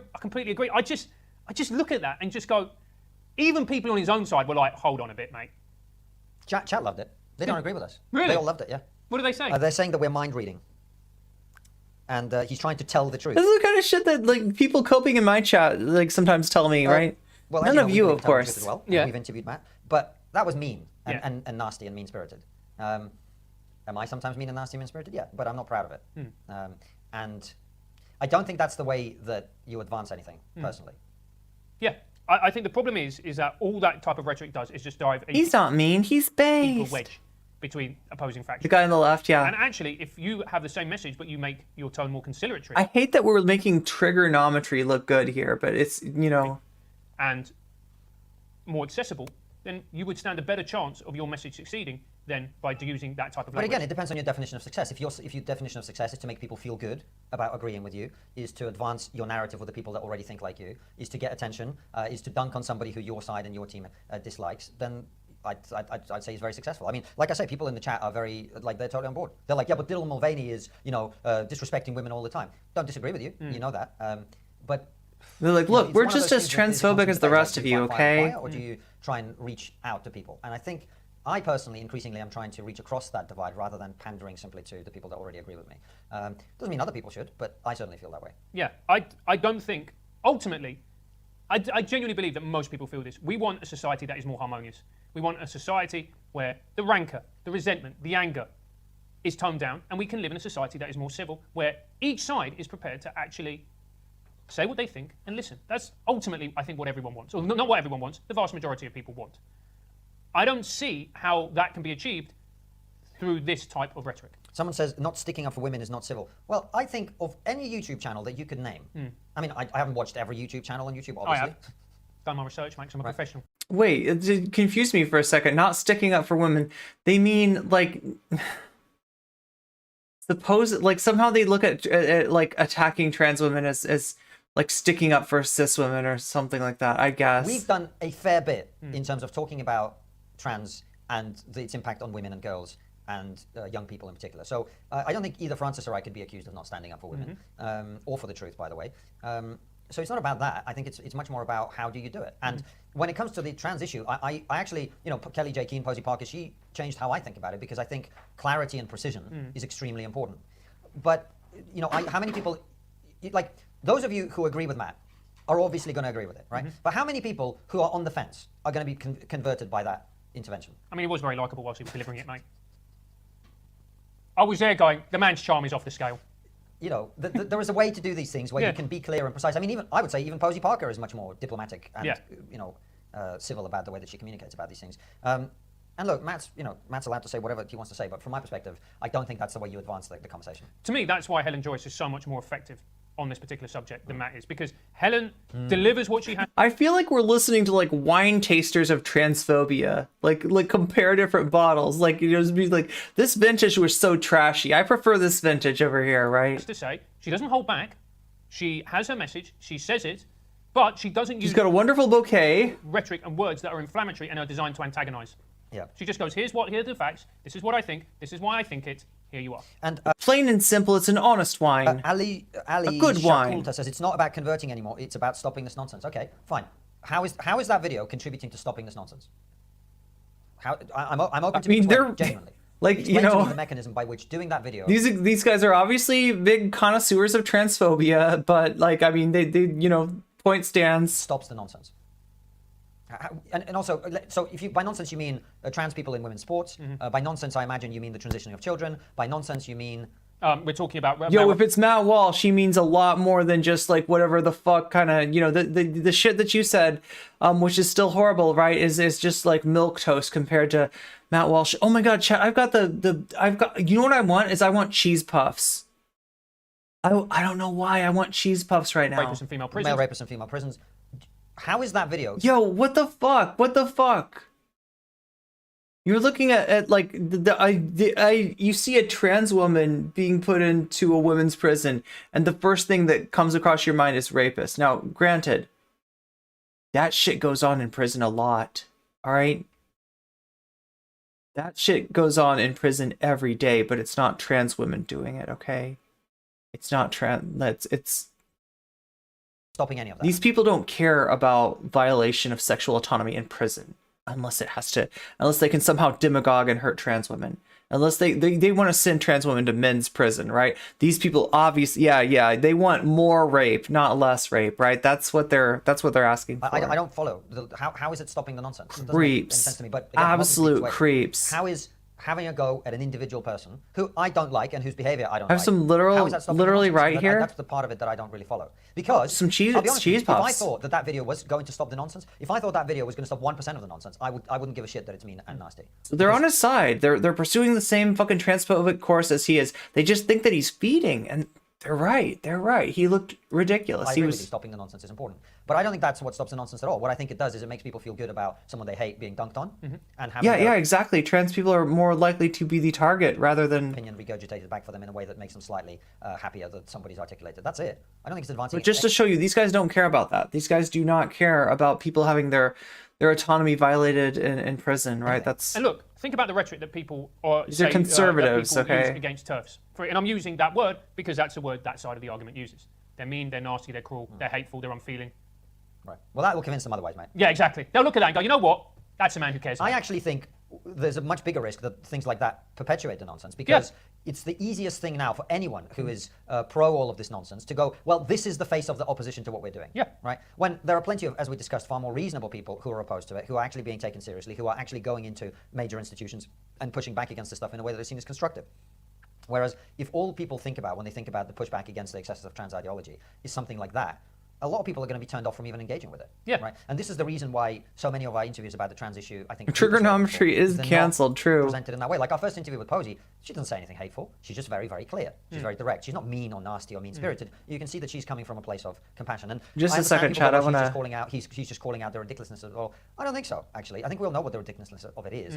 It seems to me much more like he's just having a go at someone because it's going to get attention. And look, there's another way that you tackle this. No, he's mad. That's what he's doing. He's literally just mad. Argument to make when you tackle this, you go, look. Okay, so we're gonna take a look at Natalie's tweets here. Let me turn this back on. I'm criticizing. As we're listening to the paradigm, the way that they view the world. It's inherently flawed. Here are the reasons why. If we carry on implementing this ideology into schools, into the public systems, into institutions, this is going to be the end game, and innocent people are going to get hurt. This is why I disagree. And you remove the individual. That's how you win the argument. You don't win the argument so this by is, targeting one Cording person. versus However Matt much you may Walsh. dislike that person or not approve of their actions. Lovingly cataloged by our own Natalie Marie. You're never going to win that. You're never going to win the argument. It's a very good point, man. That's a very good point, because the moment you start attacking individual people, Trigger warning, right? This is going to be bad. People will dismiss what you say because of the personal nature of it. And like I say, I don't think Matt is wrong. Oh my god, I thought we could do both at the same time here. Matt Walsh has his approach. Others have theirs. We have similar goals, but disagree on the approach. Our efforts can coexist. I am speaking to the 99% of people who are not lunatics. I don't think that people who are winnable respond well to rigid language. That said, same team. So yeah, he's all kinds of caveats here, right? Oh my god, here, let me resize this shit. Let's resize this slightly.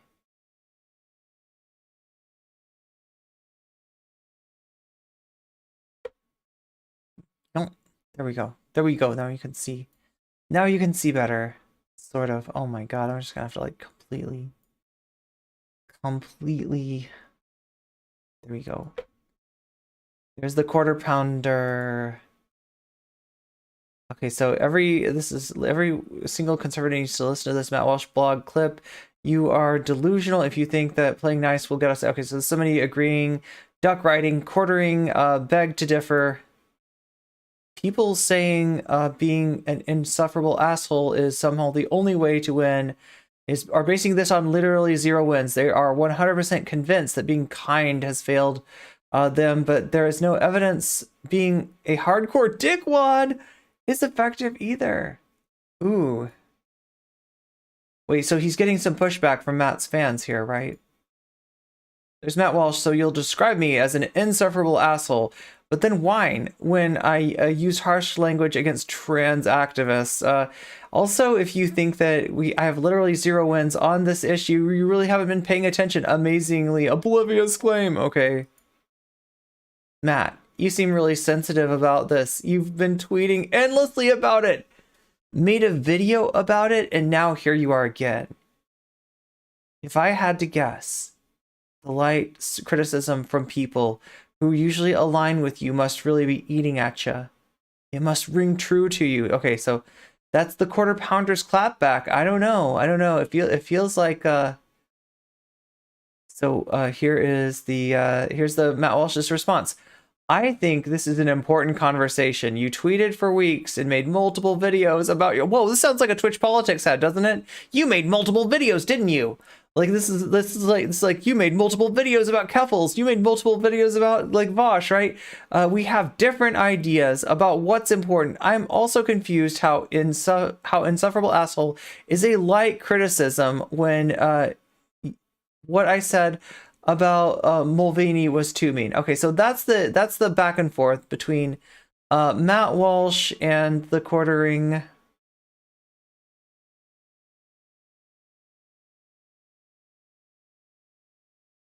Of what he's saying, I mean, it's not untrue, but is that the most effective way to fight for whatever he's fighting? I don't think so. It's a very effective way to get people to follow him on social media, to subscribe to the Daily Wire, I imagine, etc. But I don't think it's constructive, personally. And look, there are plenty of you that seem to disagree. Tell us why. So stop giving an inch to the Dylans so the Brysons don't take a mile. Isla Bryson. I don't think that's how it works, mate. I think it's possible to prevent male rapists from going into women's prison without being nasty to individual trans people who are not rapists. Yeah. I think that should be possible. Like, that is an aspiration of mine that I believe is achievable. You know what I mean? I don't know why I'm doing this accent. He's from Sweden. She's from Sweden. Yeah. Hurdy-gurdy. Spot on FF and KK. It's scapegoating. Wow. The backlash is here and truth is stuck in the middle. Thank you both for standing. Yeah, we need some super folders, don't we? Super documents. I've said this from day one. The biggest threat of the woke left is they're going to cause a backlash that's going to make 16 videos on Brie Larson. Oh, quartering. Yeah. I think more than 16. To be honest with you, if you look at the way that people's brains have been broken by the fact that they so distrust the mainstream media, they believe. Oh, they're talking about brain breaking. That's an example of it. The anti-woke are starting to do my head in, frankly, and I've talked about this before, and so have you. And I think this is the problem, right? I don't know about you guys. I don't want to be going off the deep end in either direction, right? And once you find yourself attacking people as individuals with no humor, no play, just for the sake of getting what I think, in my opinion, is getting attention, I don't think you're doing a good thing. This is exactly what the woke left do all the time, calling people names, saying they're racist, all of this stuff when it's not true. Yeah. You know? And this is why you call someone a groomer. How is this person a groomer? Who have they groomed? And that's another problem. It's just, like you said, it's like the woke left do with smears. If you're going to call someone a groomer, you best be sure that they've actually groomed someone. Yep. That is a very serious thing to level. And I don't know. But I'm just saying that the phrase "okay groomer," which has now become widespread amongst a certain minority of people on the right, that's just like that's. Are you ready to raid into Nabil? I'm just not sure that this specific person is one. Yeah, Get in that but robot. Using that as a sort of catch-all for people who disagree with you. I need more is people just as in there. dangerous as calling people who, for instance, Click on say the that thing. mass immigration I don't know which causes one thing you disruption in click on, society. but click on the Erase thing that or gets white you space. into the People are robot. saying, as in grooming Whatever young that minds to a way of is. thinking. Well, in that case, Much we're love. grooming Thank you everybody for being here. I'll be back on people can say Thursday. that we are Okay. grooming young minds to believe something I will that they be disagree back on with, right? That's Thursday offensive sooner conversation if there's about something that that's comes not up, what but I'm groomer going to is. try to A get groomer some is videos someone done who for tries to y'all. change So be how on the people lookout behave for in order to, those. like, abuse them and have sex with Be on them. the I don't think lookout for that's more what we're doing. TikToks. Yes, I've got where's some happening? shorts made, more shorts, more TikToks, more everything, right? Coming straight I at think they you. are. Okay, But it so doesn't let's mean pause this and put on some music or something like that while we read it. Yeah, we got to get more people in here. Let's get more people into this raid, right? Well, let's say hi to my friend Nabil. They're streaming politics, right? There we go. Your destiny.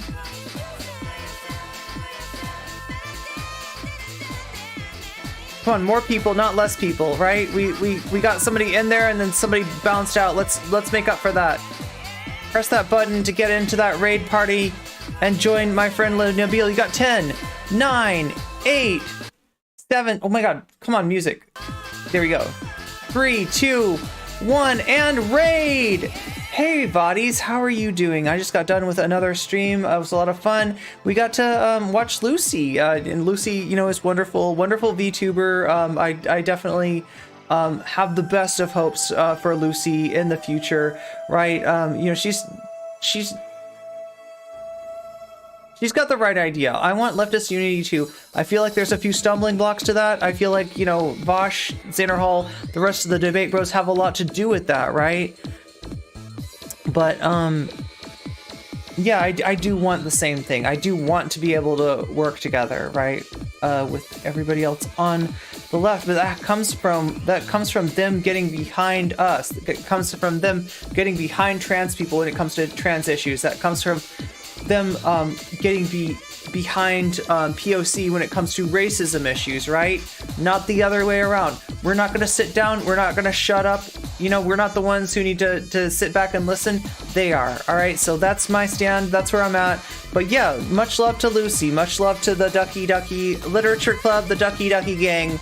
I will see you most likely on Thursday. Oh yes, we got a shout out. We got a shout out from Nabil. Anyway, meow meow meow.